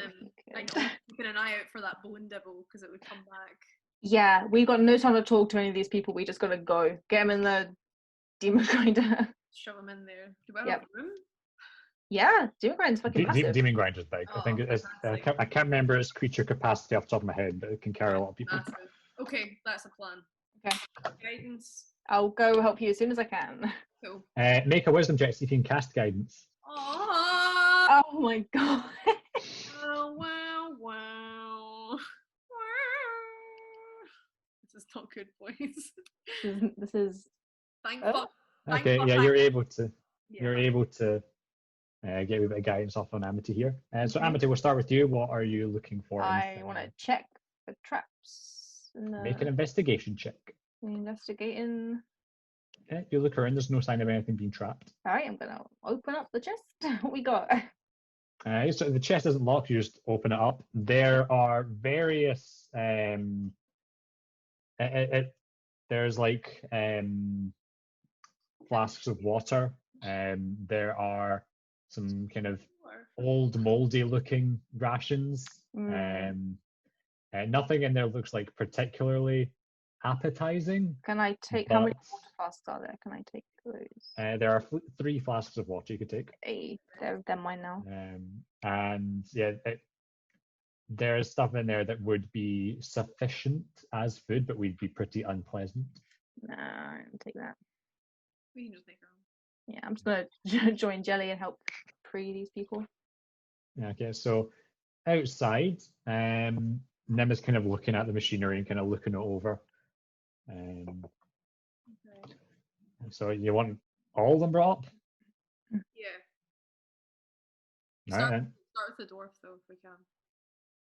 Dwarf. All right. And she heads along to the one over here on the edge. She begins kind of playing with levers and stuff, and you hear as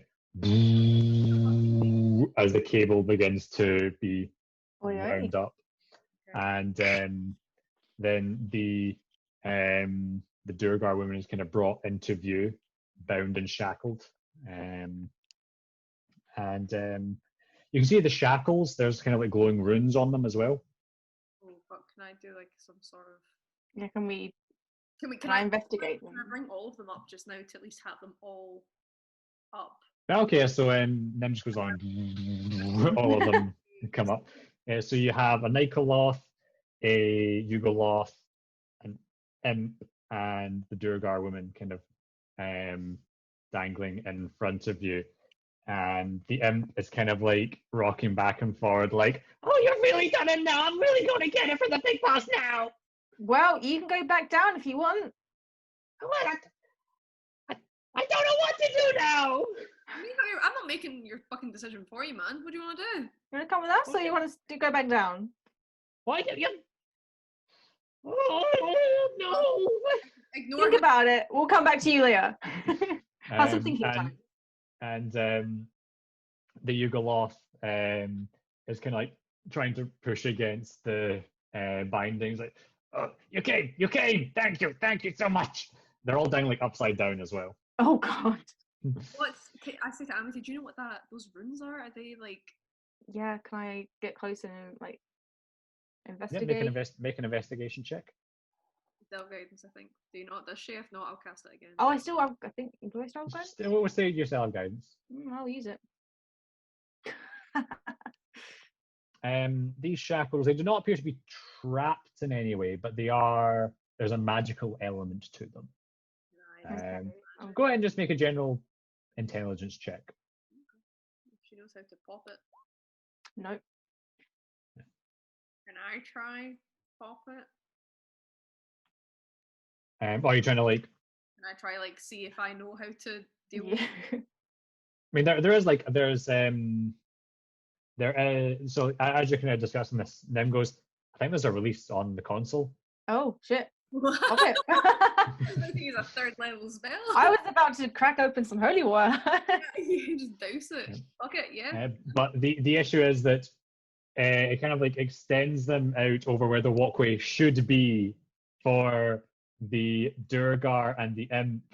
Where it would kind of unfasten and drop them, there is no longer a walkway there. Oh, so like it kind of like moves them over, and them's like, yeah, it does. You guys are gonna have to catch them here. If I cast my big hand, would it be able to grapple them? Can you send Maximilian's Earthen Grasp to the chat? Okay. Can I use the metal sheets that I stored in the demon ground? Oh yeah. And lay them out. You did. You got the metal. I've got the metal sheet. Can I lay them out in such a way as to catch? I mean, it would take a while to like secure them, but you could certainly do that if you wanted. I would say you could summon Maximilian's Earthen Grasp on the ground and then move it over. Okay. Joe, you try your thing first. Okay. Can I try and like make like I could go to like the left hand side and then like put it out. I will point out though, the Imp probably doesn't need something to catch because the Imp can fly. Oh, okay. Well then. The Imp is this one, so it's probably just the Durgar woman here. Right. Okay. And look, I mean, it's it's not that long. It's like 5 foot, right? She's gonna from where the yeah. So you can go over and try to like nail in some like plank, some bits of wood. Yeah. So you can spend like 5-10 minutes just kind of fastening that up. Yeah. And then you want to release her first. Release her. Okay. So you release the Durgar woman, and she kind of it kind of open. She falls and lands there. And oh, fuck's sake! Nice. Try And she has like she's like covered in like the green goo that is like slowly like dripping off of her. Can I like pull her in or something? Yeah, you can pull her in. She can like move off to the like solid ground. Just kind of shake herself off with all the slime. Is she still bound in some way? No, like everything are like released on her. Okay. And so she's just kind of standing there trying to get stuff off her, and she's like, "Oh, thanks for that." No worries. You want to come with us? Doesn't seem like your boss is going to be too chuffed that you making a great escape. Yeah, I'm gonna take my chance and run. So wherever you guys are heading, I'll be joining you. All right, sweet. I give her a hearty. And you get the green goo on you. Oh. It has this horrible like sensation as it like touches your skin, like. Fuck! I'm like shaking it off. I'm like, ah. Yeah, like it's almost as if it's like numbing the bits of your body it touches. It's weird. I'm just like smacking it against the ground. Name's Gierna. Who are you lot then? Really, this is Amity. Hi. Amity. She's looking at you in bearded devil form. Oh, I'm gonna drop my form and go, hi, that's me. She's a little. Yeah, that makes more sense. So what are you, like warlords or something? No. We're researchers. Yeah. Oh, I was way off. Oh well, thanks for the save. That's all right. Hop in that demon grinder. Yeah, quickly. All right then. You might have talk seen later. Yeah. So she goes and makes her way into the demon grinder, and as she does so, Nim's like, I've heard Bell has a bunch of Durgar working for him in his forge. Oh, it makes sense. So she's a blacksmith. Oh. Get out of here. She does look to be quite an old Durgar. The way like all her hair is like grey. Nay bother to jelly. I mean, we live forever. It's fine. So you've still got Nikoloth and Yugoloth dangling. Right. And the Yugoloth's like, please let me out. Let the Yugoloth out. Out. And he kind of lands in the walkway. This is the Ultraloth, right? Ultraloth, yeah. Yeah. Sorry, yeah, Sorry. Thank you. I'm a Yugoloth of my words. I can show you things. That's fine, but we need to get out of here before that bone comes back. So let's go. Get in the grinder. Sounds good to me. And the Yugoloth heads over to the demon grinder. All right. I'm keeping an eye on them actually as they go in, in case they feel something dodgy. Let's just release both of them. So again, the Nikoloth kind of comes in, begins shaking itself off. Thanks for that. And just takes flight and fucks off. All right. I'm gonna cast message and go, what's your name? Fuck off. Hey. And the imp you free, and the imp just kind of flutters there for a bit, like, oh no, what do I do? Buddy, you can get in the demon grinder and we can fuck the fuck off. I have nowhere else to go. We're a ragtag bunch, you can join the gang. Yeah. And the imp flies over, and then kind of like watches the imp fly off and say, you sure about that one? Not really. I'll sell you out the first chance it gets. Will. Alright, fucking kill him then, I don't know. We'll take him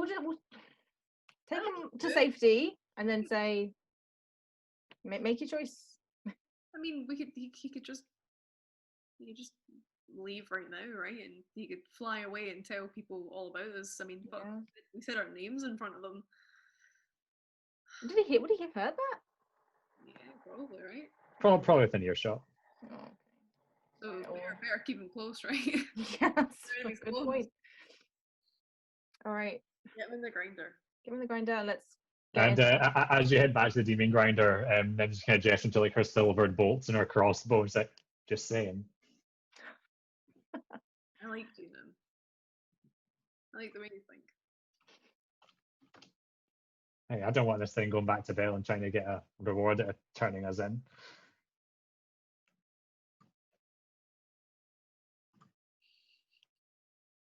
Take him around the back. Get him to turn around. Amity's walked away. She's not part of this conversation. So it's just Nim and Jelly here. Say, look, I'm already having a lot of trouble with my deities right now. One of which being a god of heroism and self-sacrifice. I don't know if he's. All right, I'll make this choice easy for you then. I'm killing the fucker, and she just walks off.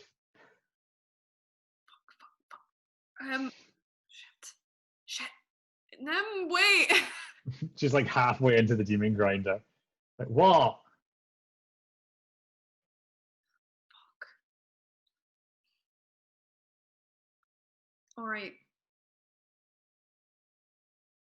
I trust you. If you think this is the best thing to do, I trust you. Oh yeah. So he gets herself into the demon grinder.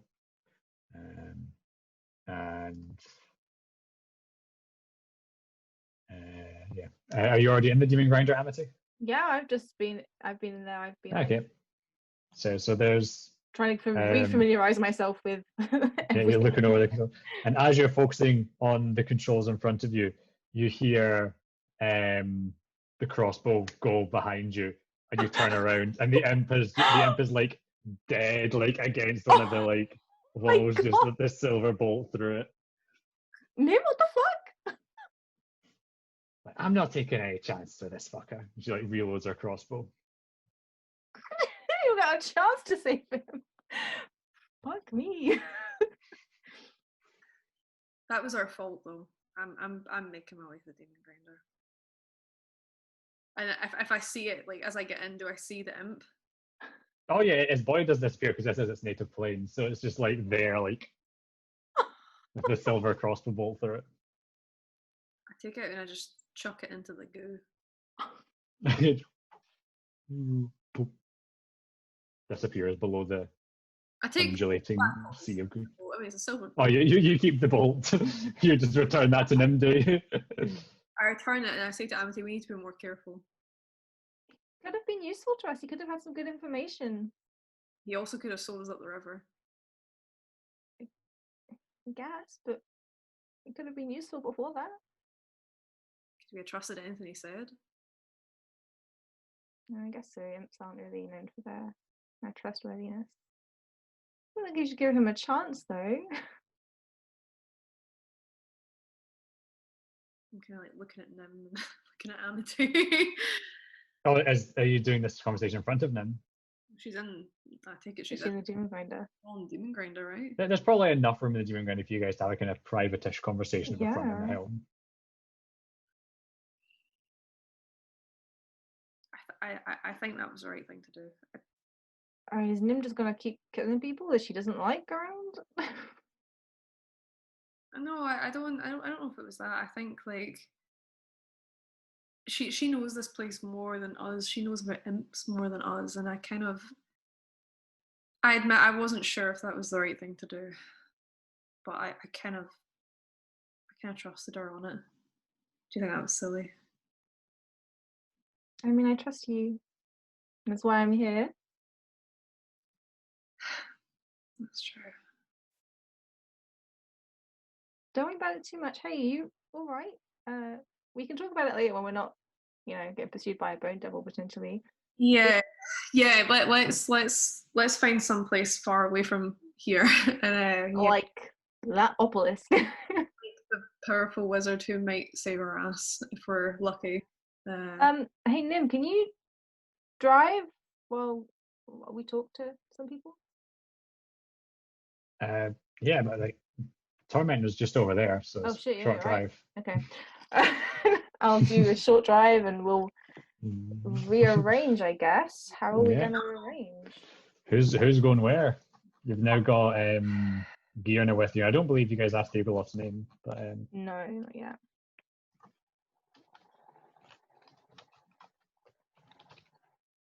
So you guys want to arrange yourselves?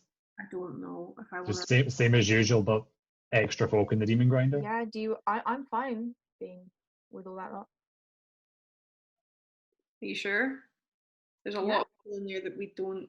I mean, to be honest with you, the only people I trust are you and kind of them, but no one else here. So. And me. Oh, Lily, of course we trust you. I know you're gonna keep Amity safe, but I kind of turn to Amity and I say, "Are you sure you want to be in there with all those people that?" I mean, I just saved them. I have a pretty good feeling that they won't immediately attack me. I mean, they just saw, presumably, me annihilate two chained devils. And they probably don't want to fuck with me too heavily. That's true. I wouldn't fuck with you either. No. Okay. Well, just anything goes wrong. Mm-hmm. We'll stay. We'll keep the vehicles close by. Yeah. And I'll keep you informed. Keep checking in. If you don't check in, I'm stopping the car and I'm coming over. I'm gonna turn this thing around. Turn it around. Right, let's get going. Okay. Okay, so you guys distribute yourselves amongst the vehicles. You haven't collected more friends. You really do just pick up people. We do. And as you guys, I'm with Nim, the rat. oh sorry, Sorry, I'm in with Nim, the rat, and Crickendalt. the, Yeah. And as you get back, Crickendalt's like, oh, I do wish you'd managed to solve that a bit more diplomatically. believe me, buddy, so do I. That wasn't an easy fight for anyone. I just feels like nobody appreciates the power of negotiation and understanding one another. I'm like obviously, I mean, I've taken some hits. I'm like a little bit battered. I'm just like flinching and like rubbing my shoulder and yep, a negotiation sounds like a pretty good way of doing things to me right now. If only people down here were a bit more reasonable. You should Exactly. It's awful down here, it really is. I mean, see, to be honest with you, the material plane's not much better. Oh no. No, buddy. We'll find you. Let's try and make some positive change. We must. I agree, actually, Gryffindor. I do agree. It's just it's pretty tricky. All right, let's get this show on the road. Come on, buddy. We need to go. Like, there's a board nibble coming. So they hop into the respective vehicles and drive off. And as you guys kind of make your way away from the bridge and towards the obelisk up the mountain, Amity, whilst you're in the demon grinder, the Yugoloth comes up to you. Like, from what I saw of that battle, you're capable of a bit of magic yourself, yes? Quite a bit, yeah. What about you? Good. I can repay my debt right away then. Allow me to teach you something I've learned in my time in Avernus. What is it? The green slime, the Shummrath slime.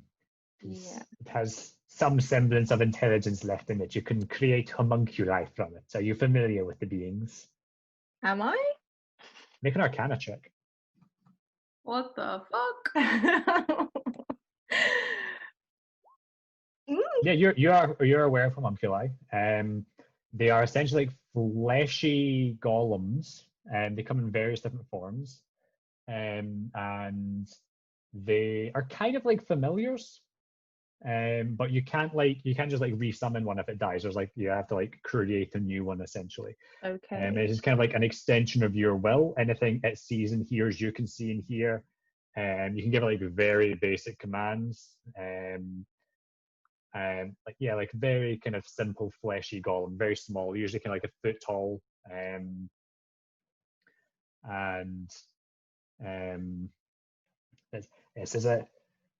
If a right bit of spellcraft, you can mold some of that slime into a homunculi. Wow. Do you think I could use everything that you guys have on you to make one? What do you mean? Like, because they're all covered in it, right? Oh, right.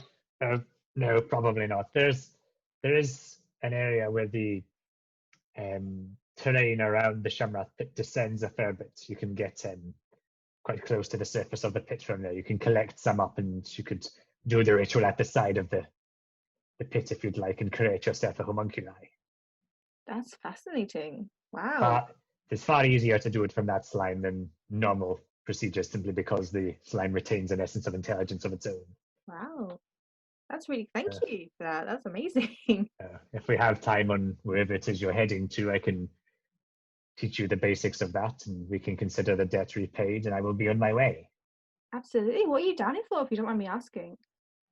It was part of a contract I had with Beryl, but he was unsatisfied with my services. Oh, what did he want? He did not give me the troops I required for the mission at hand. I protested this initially, but it was technically within the confines of the contract we had established. And then when I failed to deliver the results, I argued it was because I was under-equipped, but he argued that I failed to meet the promises of the contract. And so this was to be my punishment. That's how devils work, man. But I will be taking my business elsewhere. As you should. There's more things out there than the blood war. That there is. Come, sit, I will run you through this ritual. All right, what's your name, by the way? Bazit is the name. Bazit. And you are? I am Laurie. Laurie, yes. Take a seat, Laurie, and I can run you through the basics of this ritual. Brilliant, thank you. I'm going to message Jenny and go, just like tell her everything. So it takes about an hour and a half, but he kind of teaches you the basics. And it's quite a simple ritual, like especially for somebody who went through quite a bit of academic training yourself, and you're able to follow along. And it does sound like, due to the magical qualities of this slime, it is quite a simple process to do this. As he's telling you, I'm writing it down in my Avernus notebook. You are aware as well that you can only have one homunculi bound to you at a time. Okay. Because it's essentially an extension of your will. So if you create a second one, the first one just ceases to be. Okay. And can you point to me on the map where this little bit is? It's kind of like along here-ish. I can't see the map. You still got. Oh, sorry. Oh, my bad. That's okay. Oh, that's the wrong map as well. I keep that. Oh, there we go. Oh, there we go. So it's kind of like a fair bit east of where there's bridges. Okay. We probably can find that way. Maybe. Yeah. Can we swing that way? I don't know. So you guys continue on, and for a good part of this journey, Bazit is running you through this this ritual to create your very own Shummrath homunculi.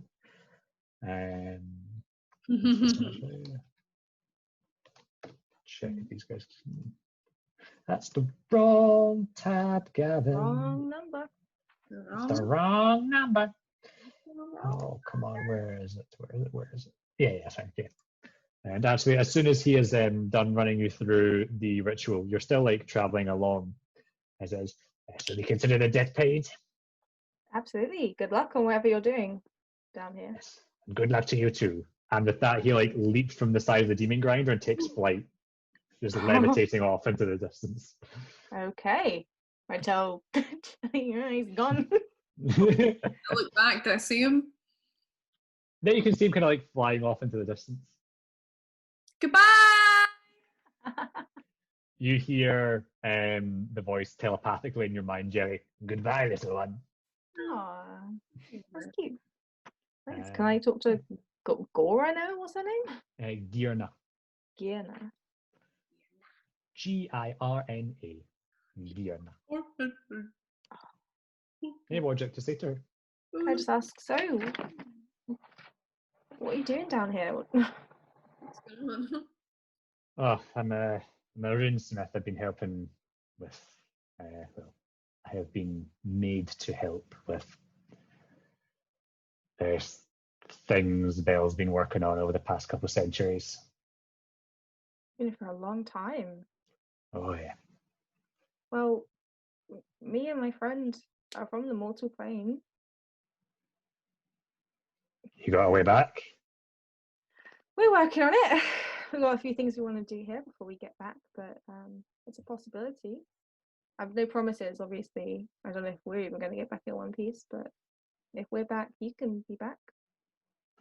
I'd appreciate that if it's possible.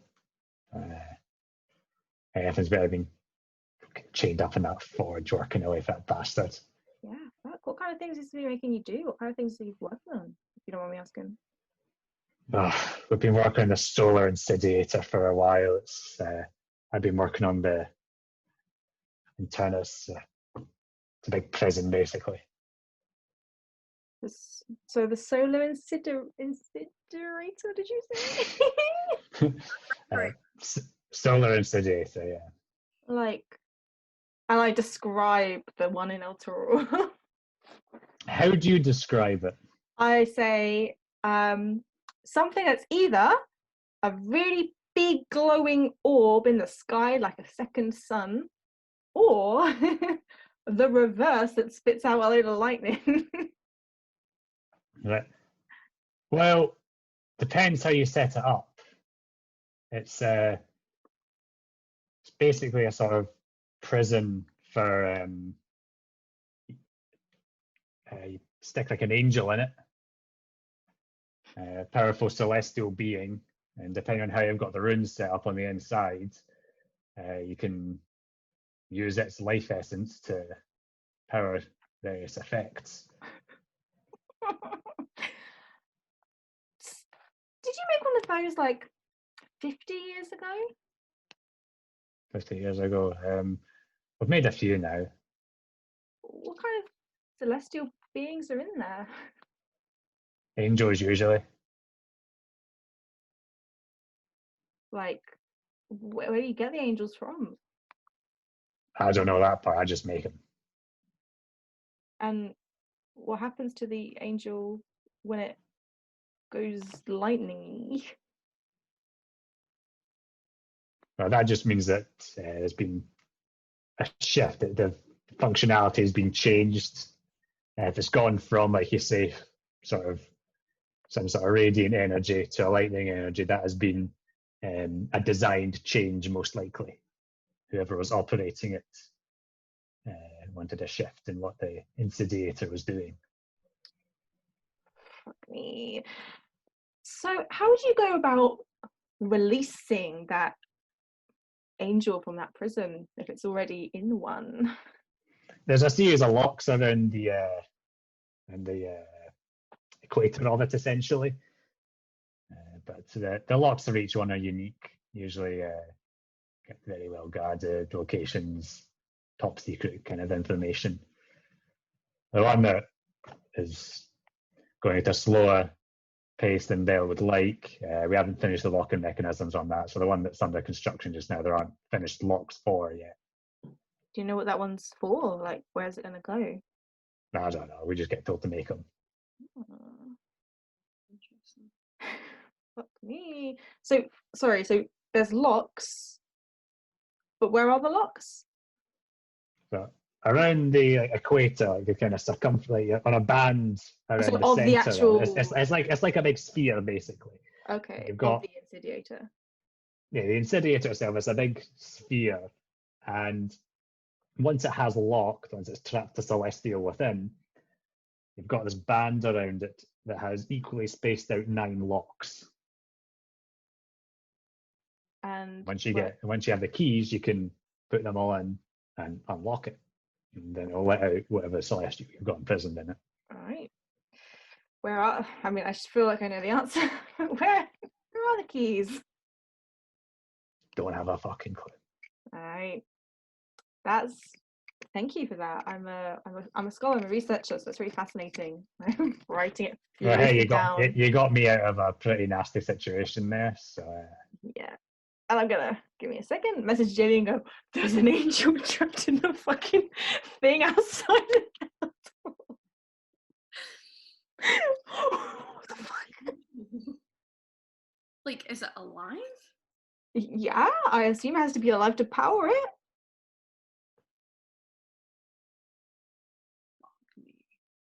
Get out. Oh God! She was in a message to. Sorry. How do we get the angel out? We have to get keys that are probably with Belle or Zariel. Fuck. I turn to the doppelganger and go, any other way except the keys, or is it just the keys that can do it? Well, I suppose something strong enough, some strong enough magic might be able to crack it. But like a I mean, we're pretty good at our job. Oh so, yeah, no, I'm just saying. I'm curious. But, like a dispel magic, perhaps, like a high enough power. I mean, if you were really fucking powerful, maybe. But what level of power are we talking? I mean, put it in numerical value. I mean, Bell might be able to crack one on his own, but I don't know if he'd ever want to. Oh shit! So you just have to be as powerful as Bell, is what you're saying. Okay. Something that strong. They're sturdy. They're meant to contain angels, so they have to be pretty tough. Yeah. That's a point. Okay. But, I mean, nothing's foolproof. Something strong enough will be able to break it open. Okay. Jelly. Should we tell Morton Kylan about this? Yeah, because he might be able to break it open. I feel like he would be very interested, although he might just hit you with a "I'm aware." A what? He might hit me with that. Yes, I'm aware. Okay. Do you want me to tell him now? Like, whilst we're just on the road? I can. I mean, can you get it into 25 words? Okay, well let me make sure I've got it straight in my head. So inside, had he heard of El Turo before? Like, yes, and he knows he's that fully aware. Companion. We didn't ask him about the companion. He was aware of the situation. Okay, I'll explain that there's like a Solar Incidiator. Yes. Solar Incidiator, and that brings them. Actually, he might know this already. I could ask him if he would crack it for us, like an egg. I'll say, "Are you aware? And you want to crack it for us, buddy?" If so, would you be interested in cracking it? I mean, it doesn't really help the balance of the cosmos, right? Probably not. You put a pin in it for now and then come back. Yeah. I feel like we need to give him something like juicy. Yeah. And we can be like, "Can we help you? Could you maybe?" But because he said like he's aware of the situation, I feel like he is aware of how it works. Yeah. Because like Arturo isn't even the first one, apparently. Fucking point. So where the hell are these other ones? And also, like, surely, I guess they're already gone. But none on our continent, right? Like, we're make history checks. Surely we would have heard, even in like history. Holy fuck! Holy fuck! Yes! Oh, the Okay, girls. So you do remember that Sylvira mentioned this kind of like snatching cities away as a tactic the devils have employed before. Okay. And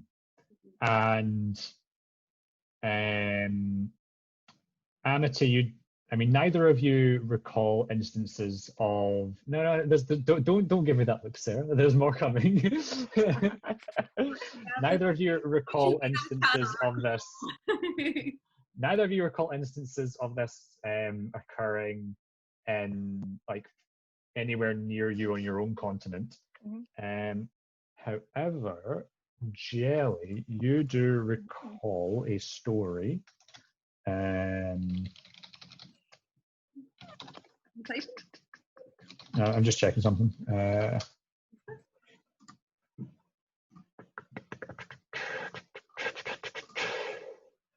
Oh, can I stop yawning, please? No. 5 minutes. We're going to have to wrap up soon because people are going to work tomorrow. We should play until about 11ish, do we not? No, you've got to go to work, Flo. No? Well, I know Max has to get up early, so I'll Oh, right, okay, right. Okay, yeah, no worries. After you've done this, I'll go Pete and ask him. Anyways, We can find yeah, it. sorry. So, Jelly, you do recall a story of a city on a far-off continent having vanished, supposedly about like 35 years ago. Tragozam was the name. Tragozam, Tragozam.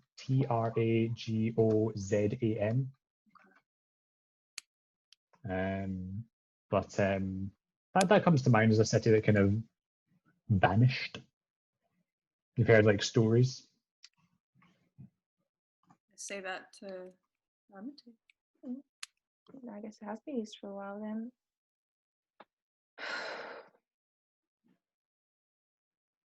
The thing is, like, so this is the this has been happening for a while. Are we the first people to look for a city? Like, maybe none of them were powerful enough or didn't know as much as we do. None of them had Lulu, that's for sure. It's true. Or know even the link between Arturul or about the sword. Because how the fuck would you know about the sword? No one knows anything about a citadel. I'm starting to think that like it's just us. It's just us. And I mean, if no one else has ever fucking found it, where is it? I know. Like, Mordenkainen has scoured this fucking place. Mm-hmm. Where the fuck is it? I hear it's like impossible to find unless you do a certain thing. Or like, maybe I need to. So during that fight, I mentioned in shouting, I found it really difficult to get in touch with Onatu or Torm. And last night I had a dream, and I tell Amity about the dream just for time's purposes. I think they want me to choose. Yeah, I don't know many clerics that have 2 gods, and that's really impressive. It makes sense, but I don't think I'm ready to choose. But I think I'm gonna have to soon. I mean, it's your choice, right? I mean, I was thinking of sending a message to Analius. Yeah. And talking a little bit about, or what was her name? Fennel? Sanel, the High Priestess in Baldur's Gate. Her name. What was her name? Sorry. Sanel. I can double check my notes. I'm pretty sure it's Sanel. Yeah, I think maybe. I think it maybe is just auto-corrected on my notes again. Yeah, I mean, I'm not really the one to talk to about this. I feel I'm not really a very spiritual person. I think I'll need to speak to them either and understand a bit more about how I can with Onatu in a time like this. But yeah, I mean, it's your choice, and you have to think about your whole future. It's a big commitment to make. Which one are you going to be devoted for in the long term, rather than just no. Choo choo. Choo choo. Choo choo, by the way. Okay. I'll have a think. But if you need me for anything, I can pray beside you if you want. I can try for the first time. Thank you. I think you would do better than you know who. Anyway. You're probably more in touch with Lathander than I don't know about that, but thank you, Jen. Can I ask Evan? See, whilst Amity was like chatting to people, there was something else to do. I don't know how much. Yeah, sure. I don't know how much time passed like during that stuff. I took like an hour and a half to like teach Amity the ritual to create the homunculi. So I would like to talk to Torm. Okay, you use the Helm of Can I Torm's go to Sight. the toilet before this? I'm going to go get myself a drink. Go. Back in a second. What do I ask? What do I ask? I don't know what to ask. Oh my god, do I ask? Do I ask about Anakin's parents, or do I ask about where the fuck is Torm? Why is he leaving me? Who knows? Was being sorry, I won't tell you. Finished there we go. So as Amity was being taught the ritual, Jelly, you were doing a ritual of your own to connect with Torm using the Helm of Torm's Sight. So you do this, got your helm on, trying to connect with Torm. It takes a bit longer than normal. Torm a bit distance, but that connection is formed, and you had the chance to ask a question of Torm.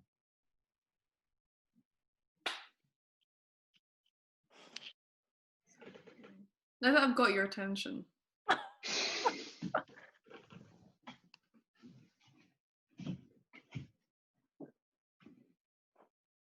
I'm willing to do what it takes to meet your goals. But I can't do that if you leave me. Anyway, on an unrelated note,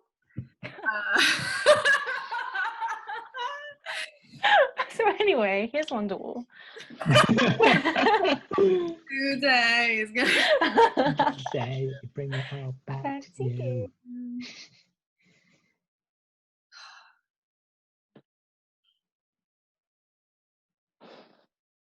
Why did Amity's parents abandon her?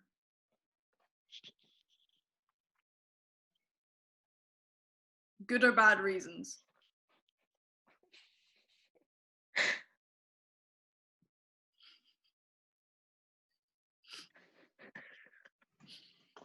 Okay. You have that file, guys. The folder. I am looking at the folder. I like the insinuation it's a folder now. Like it's not even a Word document anymore. It's like a whole folder for every possibility. Number of questions I'm asking you. This man needs a novel.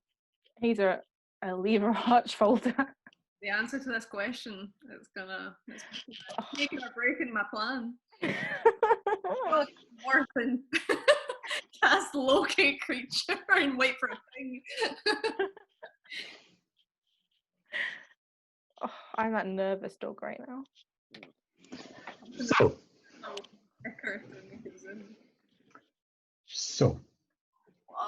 as you ask this question, golden light covers your vision. And through that golden light,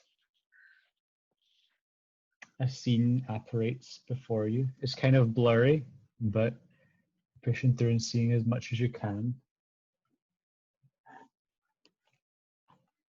And you see the two individuals you saw in your previous vision, younger looking now, in their 20s probably. The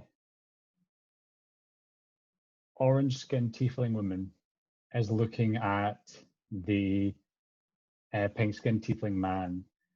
She's looking at him with a bit of despair in her eyes. And she's saying, Kyrus, not again, not again. And the pink-skinned tiefling man runs a hand down her cheek and says, my dear, you know this is for the best. With our lifestyle, there's no way we could give her the life she deserves. And the radiant golden light overtakes your vision once more. Oh my fucking god. And you suddenly find yourself back in the tormentor. Fuck you. Fucking god. Kyron, did you say his name was? Kyrus. Kyrus.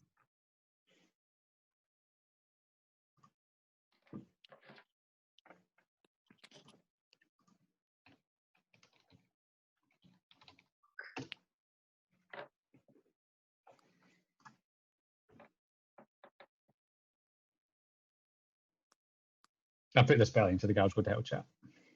Yeah, I got it. Oh, you've no idea. I want to do something, man. I want to do something real bad.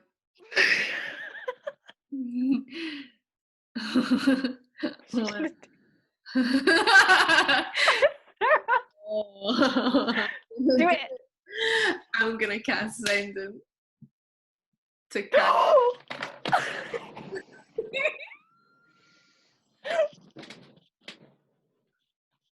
Okay.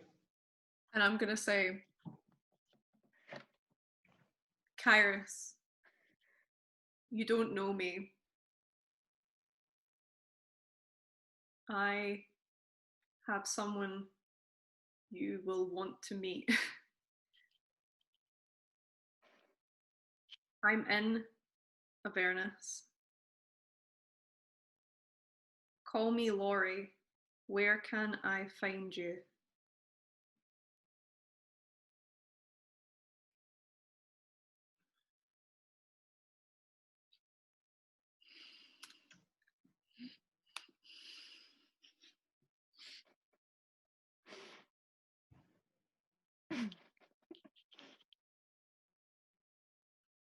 This is juicy, man. This is fucking juicy. Someone you will want to meet. That could be it. No, I can't do this story. You have 5 more words. Do I? Did she? Oh, did you? Sorry, I was miscounting. Maybe, probably. Maybe I miscounted. I can't. You sense the spell reach its target, and there is a pause.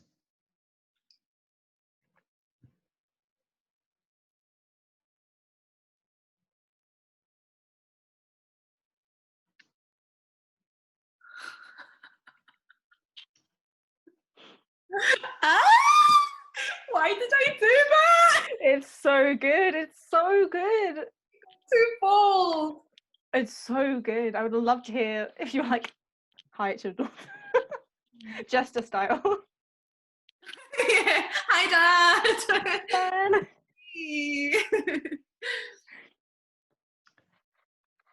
I don't believe we've met, but I'm working currently. Can you be more specific? Fucking Kairos.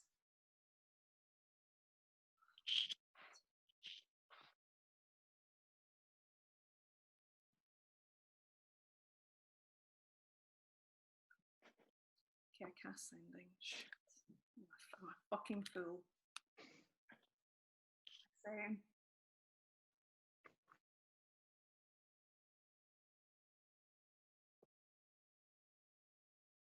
It's your daughter.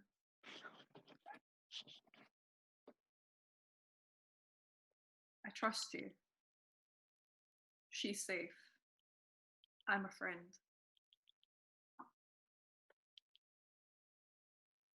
Is that the message? I want to reunite you. I just need to know you won't hurt her. Prove it. If you want to meet her. The spell finds its target, and there is no response. Oh,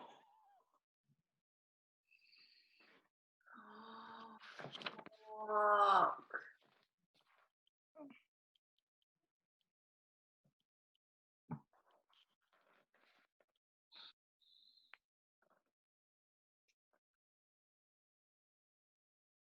I don't say anything more.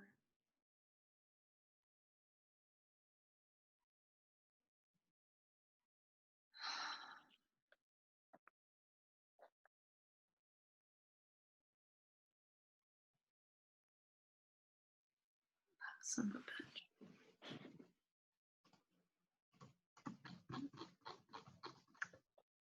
So, you guys continue your journey.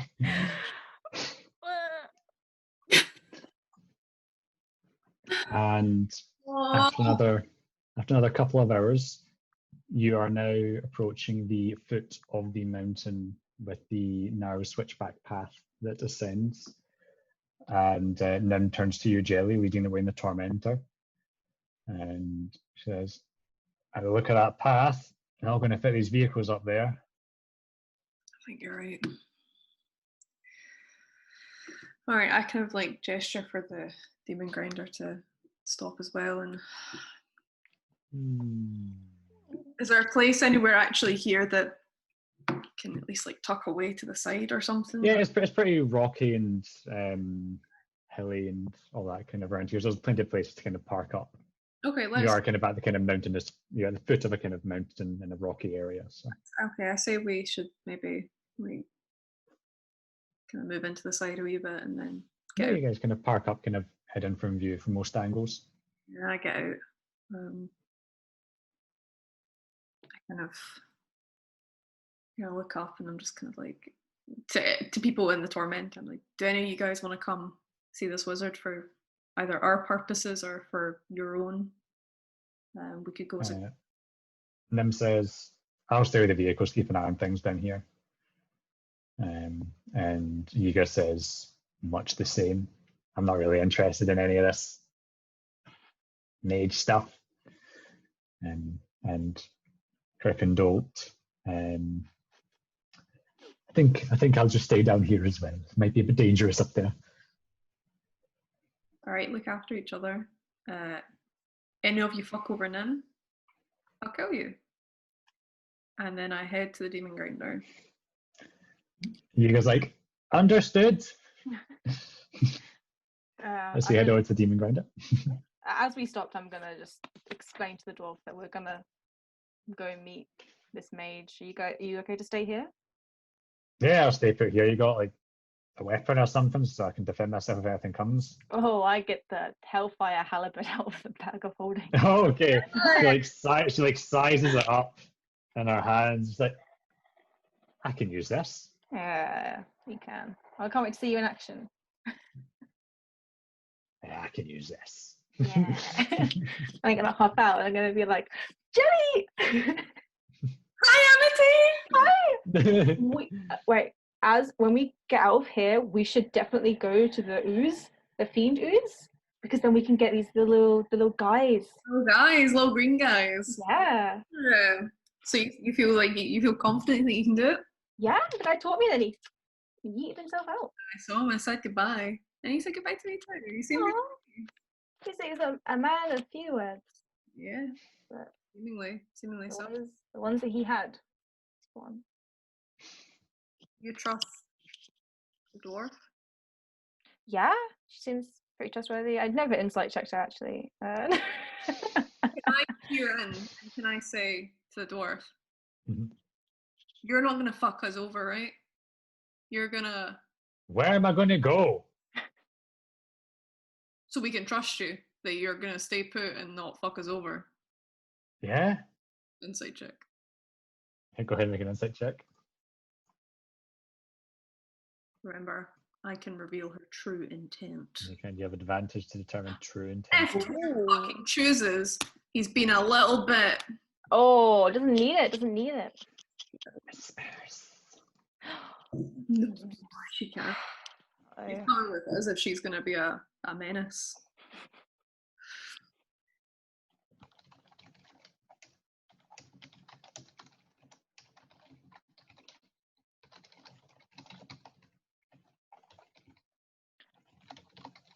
Oh, God.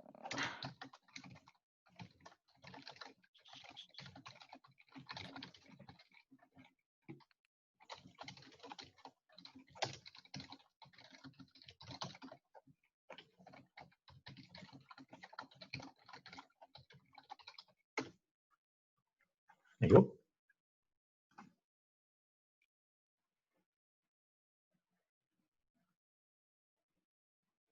All right. Okay. So yeah, all right, I'll trust you.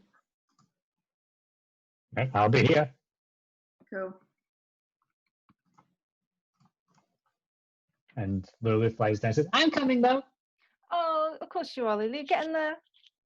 Yeah. In a harness. She like Yeah. hops onto your back. Oh, let's go. Let's go, team. The original So three. Yeah. in the original three, you begin making your way up the switchback path at the base of the mountain. And as you do so, Lulu goes, don't know if I like them. She's just looking out for us. You know, she's been here longer than we have, and she's probably been through a lot in that time. And I don't think it's, you know, we can't judge her just based on a few actions. But she killed that imp and he hadn't done anything, and she keeps putting those soul coins into the machines, and you hear how they scream. That must not be nice for the souls in them. I know, Lily. We're not in a very good place. And I wish we didn't have to use those coins, but unfortunately, if we have any chance of getting Zarya out of here, we don't really have a lot of a choice. Are you going to use the coins? Only if I really have to. But what if there's good people in those coins? We could always ask them. You can ask every coin we use, Lily. Yeah. Use a charge, but they have to answer us truthfully. Yeah. We could ask. Yeah. And we should do that to make sure we aren't hurting good people. Yeah. And I mean, most of the time, the people that are sent to Avernus are bad people. You're in Avernus. You're good people. I'm not dead in Avernus. We weren't sent here. We came ourselves, Lily. But what about all the people from El Turo? I think most of them go to the Blood War. It's a horrible place, Lily. And it's really horrible here. But we're here. We're best friends. Yeah. We're all the light this place is going to get for a while, so we just got to make sure that we make the most of it. Yeah. And she wraps her trunk around you a wee bit. Oh. A little Lulu hug. Lily, I'm sorry about them. I don't think I helped that situation either. Maybe I could speak to her about it and see if she would maybe, I don't know. You should speak to her, but you didn't do anything wrong, Julie. You didn't hurt the imp. I didn't stop it either. I'm sorry, Lulu. That was wrong of me. I don't like it here. Neither do I, Lily. Neither do I, Lulu. We need to save Zariel and get home. Exactly. And the answers might be up there. So we're going to do it as a team. Yeah, let's go see the mage. Yeah, and then I'm going to give a nice 10-minute speech to make sure everyone's back at 12:10 Okay, you give it. Oh wait, you can only do it once per short rest, can't you? You haven't taken a short rest. Yeah, you haven't taken a short rest. Okay, never mind. So you continue on. Yeah. Without Lulu still got hers because she didn't get hurt. I'm sorry, Julie. That's okay, babe. Don't worry about it. So you continue making your way up the mountain. It takes me about half an hour or so, and eventually the path levels out onto the outcropping with the obelisk and surrounding sandstones. And you see it's kind of like a circle, very large circle drawn out in the ground, and then within that there are seven standing stones, about 25 feet in height, 25 feet in height, of this black gem-like stone. And these 7 standing stones have different, they're just covered in different arcane runes and sigils of varying colors and glowing with varying intensities. And then right in the center of this circle of sandstones, there's the great big, like 75, 80 foot tall, massive obelisk. And as you're taking this in, you see a very tall but frail looking human man, maybe into his 70s, maybe even 80s, and wearing what were maybe once very fine robes of purple and green, but are now very frayed and tattered, Strands of grey hair speckle his mostly bald head, and a long, unkempt, bushy grey beard protrudes from his face. And you see this man kind of pacing back and forth between different standing stones, paying no mind to you of yet. And he's like gesticulating to himself and muttering away, and occasionally kind of stops and lets out a short exclamation of some sort in a language and neither of you understand, before going back to pondering and wondering, going, and he's just pacing around, kind of gesticulating and muttering to himself. Hey! Oh, visitors, please come. Look over this intricate web of magic, will you? I feel something is escaping me, and fresh eyes are often capable of seeing things tired eyes glaze over. In you come. Take a look around. What is this place, first of all? Where? It is a place of great magic and great mystery, and I'm trying to unravel the mysteries. I feel like I'm on the cusp of something very great, quite a major breakthrough, I feel. How do you know it's powerful? I mean, I'm a scholar myself. I'm a researcher. That's why I'm here. How do you know? Wonderful. Please, you'll be able to assist greatly then if you are a scholar, an academic. Can I insight check him? Yeah, sure. Go ahead. What's his deal? What's up with him? Whispers. Oh, this is good. Them's good eats.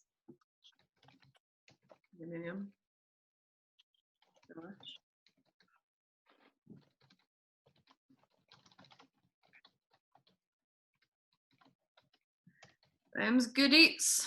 Yeah. Tasty.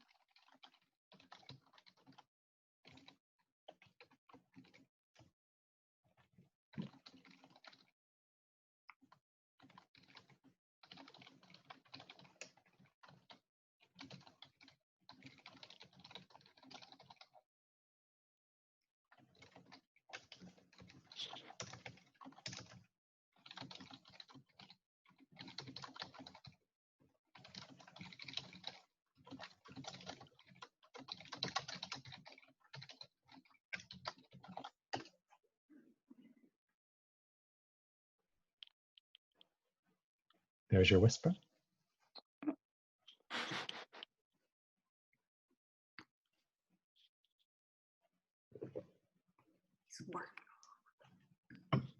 Okay.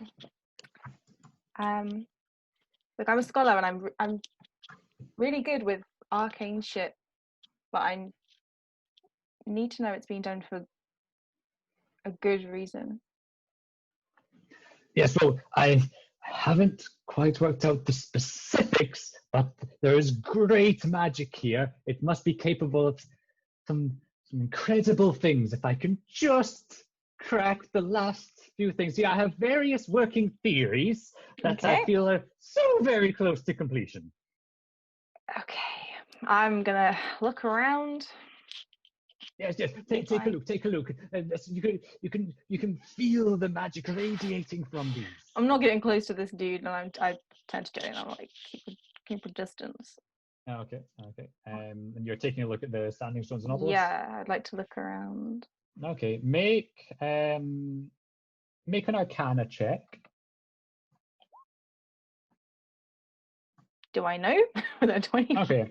So you're looking around at the different kind of sigils, runes, different things going. You're able to make connections here and there, but you're able to determine that each of the 7 standing stones seems to be attuned to a different school of magic.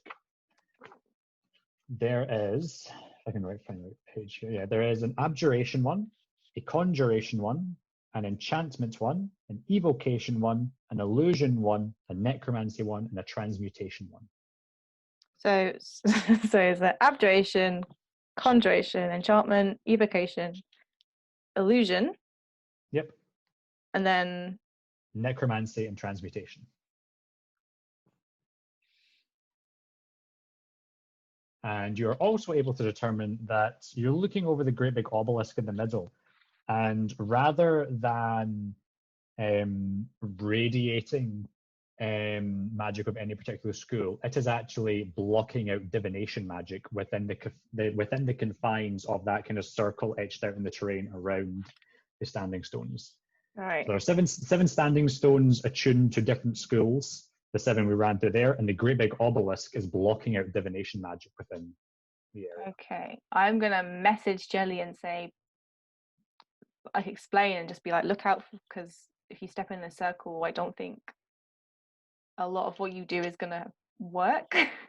Well, divination is specifically it's not actually like divine magic. Divination is like kind of magic that like foresees the future. What's the exact or to do with like determining information? Like I think scrying is like Right, divination. I see. Okay, I thought it was like. If we stand in the middle, scrying stops working, or scrying starts working, or maybe they can't be scryed on if you're here, like mm.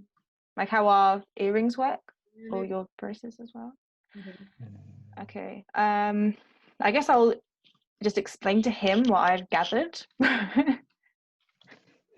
Yes, you're wonderful.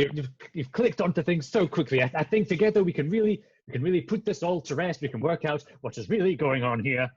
Okay, what is it that you think is really going on here? What do you think this thing can do, other than just be a lot of big, powerful magic? I think perhaps Mm-hmm. if we do this right, we can unlock great magical potential for all of us. If we just get this right. Can I insight check that? Yeah. What's his true intent, Gavin? Advantage. I'll say you have advantage on that. Yeah, it's his true intent. Just copy and paste what you. So I'm aware that we're hitting half past. Oh yeah. No, you're fine. Just a little bit. Yeah, as muted. Else to fuck. Yeah, copy paste what you sent to Flo. Yeah. Job's a good one. Mm. Big yards for me.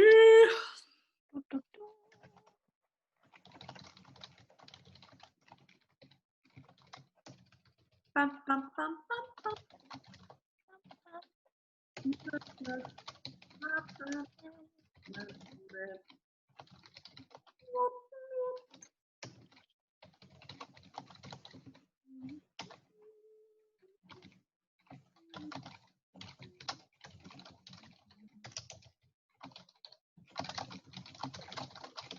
There we go.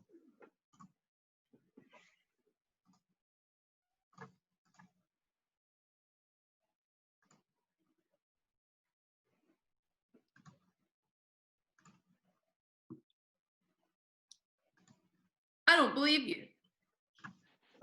What do you mean? What do you mean you don't believe me? You want to unlock magical potential for all? Why? I don't think that that's what you want at all. Look, why don't you take a look around and tell me what you think can be done with it? All right. Be my guest. Take a look around, please. Please tell me everything you notice. Make an investigation check. I promise that, buddy. Mm. Can I guide myself before I glance? Make a wisdom check.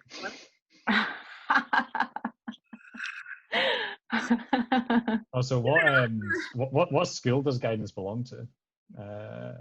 Guidance is divination, so you cannot.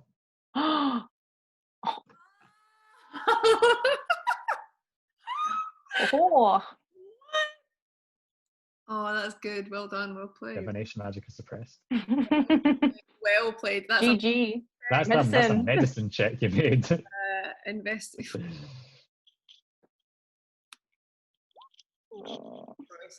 Yeah, you look around, all these runes, sigils, all this arcane stuff, it's gibberish to you. You can't make any connection, you can't see anything. I am going to say, I think I've got it.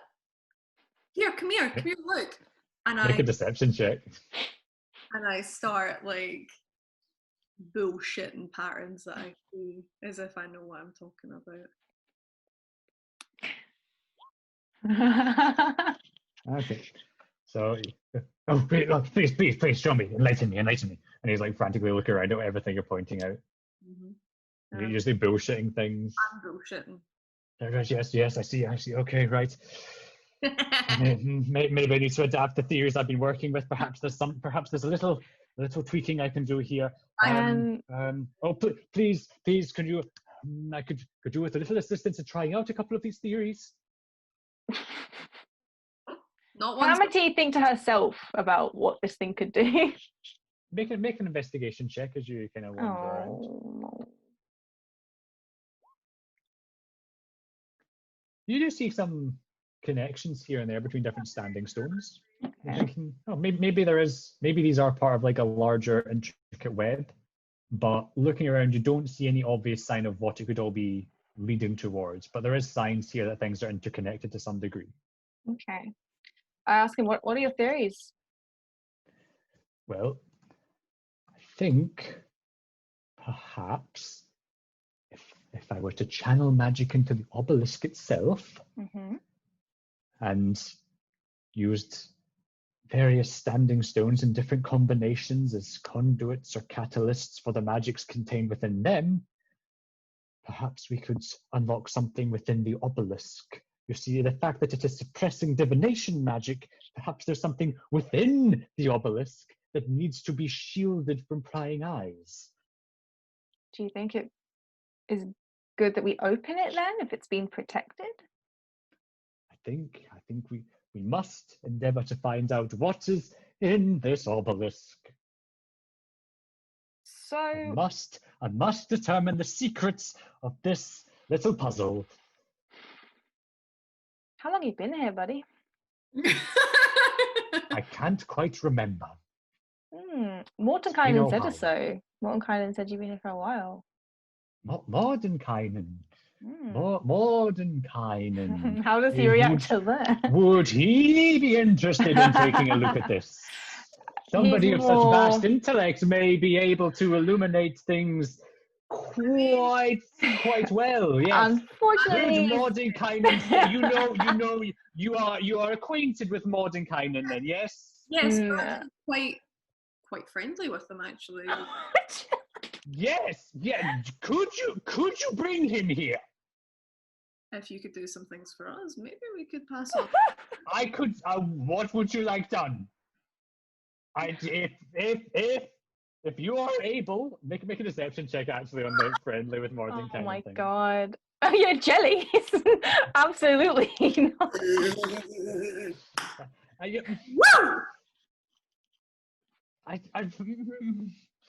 I want to believe that you could bring Mordenkainen here, but I mean, I can.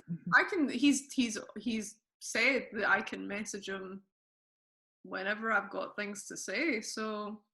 And you think he would answer your call? He would come here and assist in deciphering this mess. Okay. This great big puzzle. If it was something important enough with the balance of the cosmos, that's really his big deal. As long as it wouldn't upset the balance. I'm sure it wouldn't. I'm sure that whatever is contained within here may be of great interest to Mordenkainen. Well, he's not really an interest kind of guy. He's more of a keeping the status quo kind of guy. It may provide him with some assistance on that point. There's some things the guy's interested in, and they actually also happen to mirror what we're interested in. So if you answer our questions to his satisfaction. What are you interested in? I could be of use to you, and you could be of use to me, and we can all get out of this the better. Hey, come on. Okay, I hit him with. Where's the fucking citadel? Yeah, you heard of a white citadel in Avernus? Something that big tower, and I describe it in detail. Like a big tower, the kind of scab coming over it in the grounds of Avernus. A smile creeps up his face. Oh god! Yeah. You seek the bleeding citadel? Oh.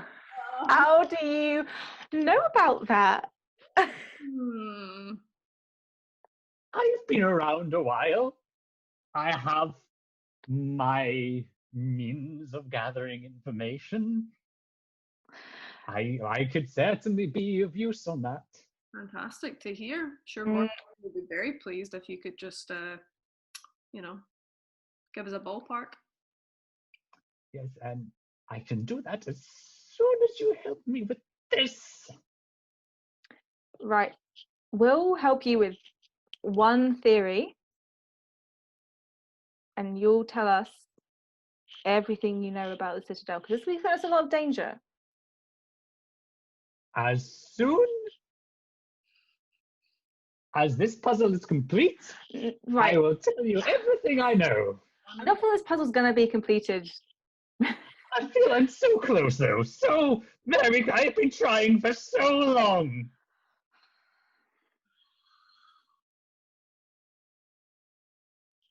Please. Fuck up! Fuck up, you big bastard!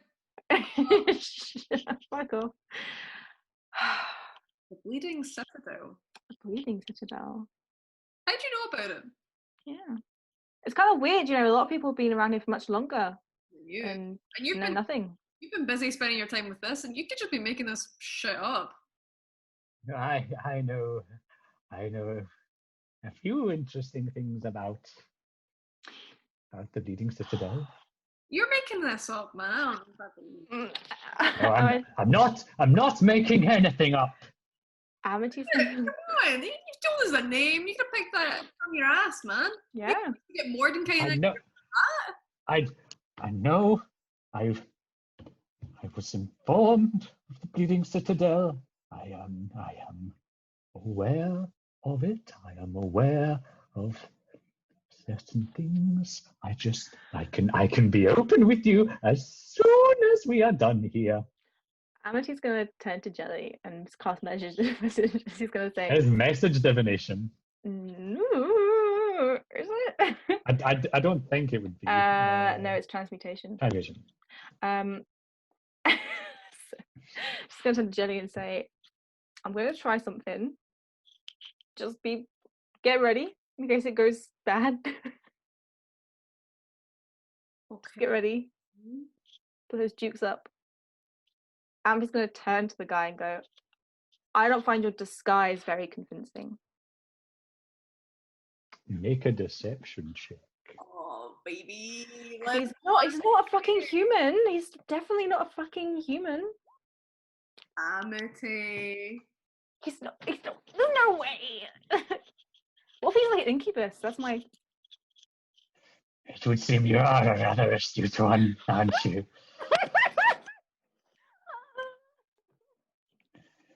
Nonetheless, I still need help with this fucking puzzle!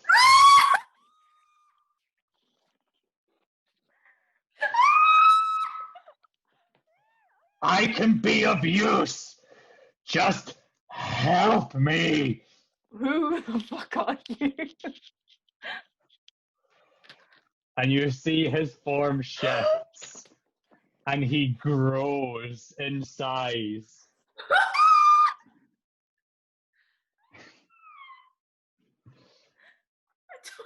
I don't like this. The creature now stood before you. First of all, actually, Amity, make an Arcana check. Oh, fuck me. It's like.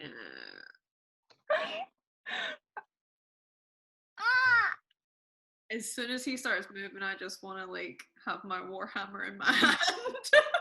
I'm getting ready to cast counterspell. Fuck me. So I just think it's gonna be like a little shit, So the creature stood before you. Looks like this.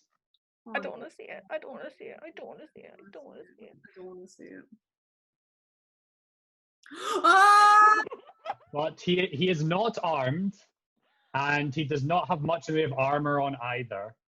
In fact, he looks rather ragged.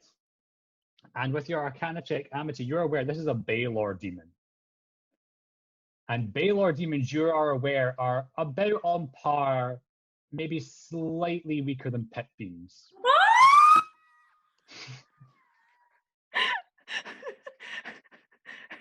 Oh, no.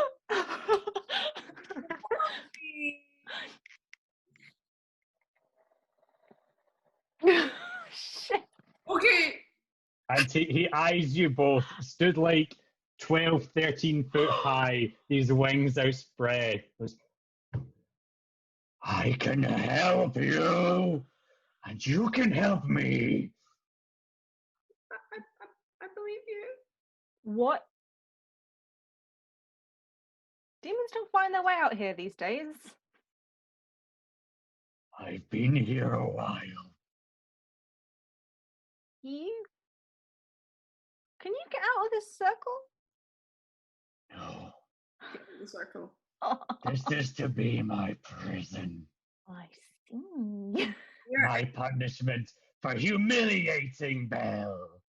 Well, Belle's not in charge anymore. Why are you still here? That's the little ray of light that keeps me going. I am responsible for the Archdevil's fall. Oh,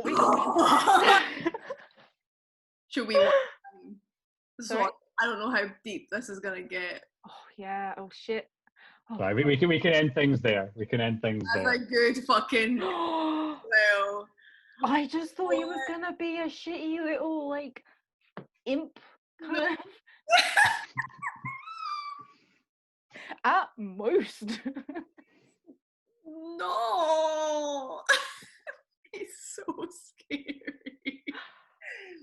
Right, let's look at the hierarchy of my little diagram. Fuck me. So we have taken down 2 chain devils. That is 1 below a bone devil, which is 1 below Narzagon, something, and horn devils, which is 1 below a pit fiend. So this guy is on par or below a pit fiend? Maybe like a Narzagon kind of level. He's a lot tougher than a Narzagon. Fucking hell. Fuck me. Wait, so is the jump between a pit fiend and a Narzagon astronomical? Pretty big. And he's in between. That's my adding to my notes. Big jump here. He's responsible. Pet fiends are really fucking powerful. What do we know of Belle's downfall though? I'll make an Arcana check next time. Like honestly, I can't. From what you know, with like what Sylvia said, Belle was Archdevil, then Zariel replaced him. And then Morton Kylan said he was fucking up the Blood War. He wasn't as an efficient general. And then Asmodeus put Zariel in charge, right? Yeah. So Asmodeus, okay.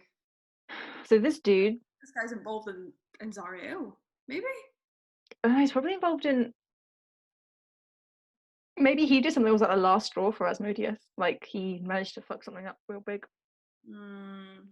That's when Asmodeus, and that triggered Asmodeus getting Zariel and putting her in charge. Yeah. Maybe. Shall we cut the recording there? Fuck. There is much to think about. This whole session is just called fuck, dude. Fuck.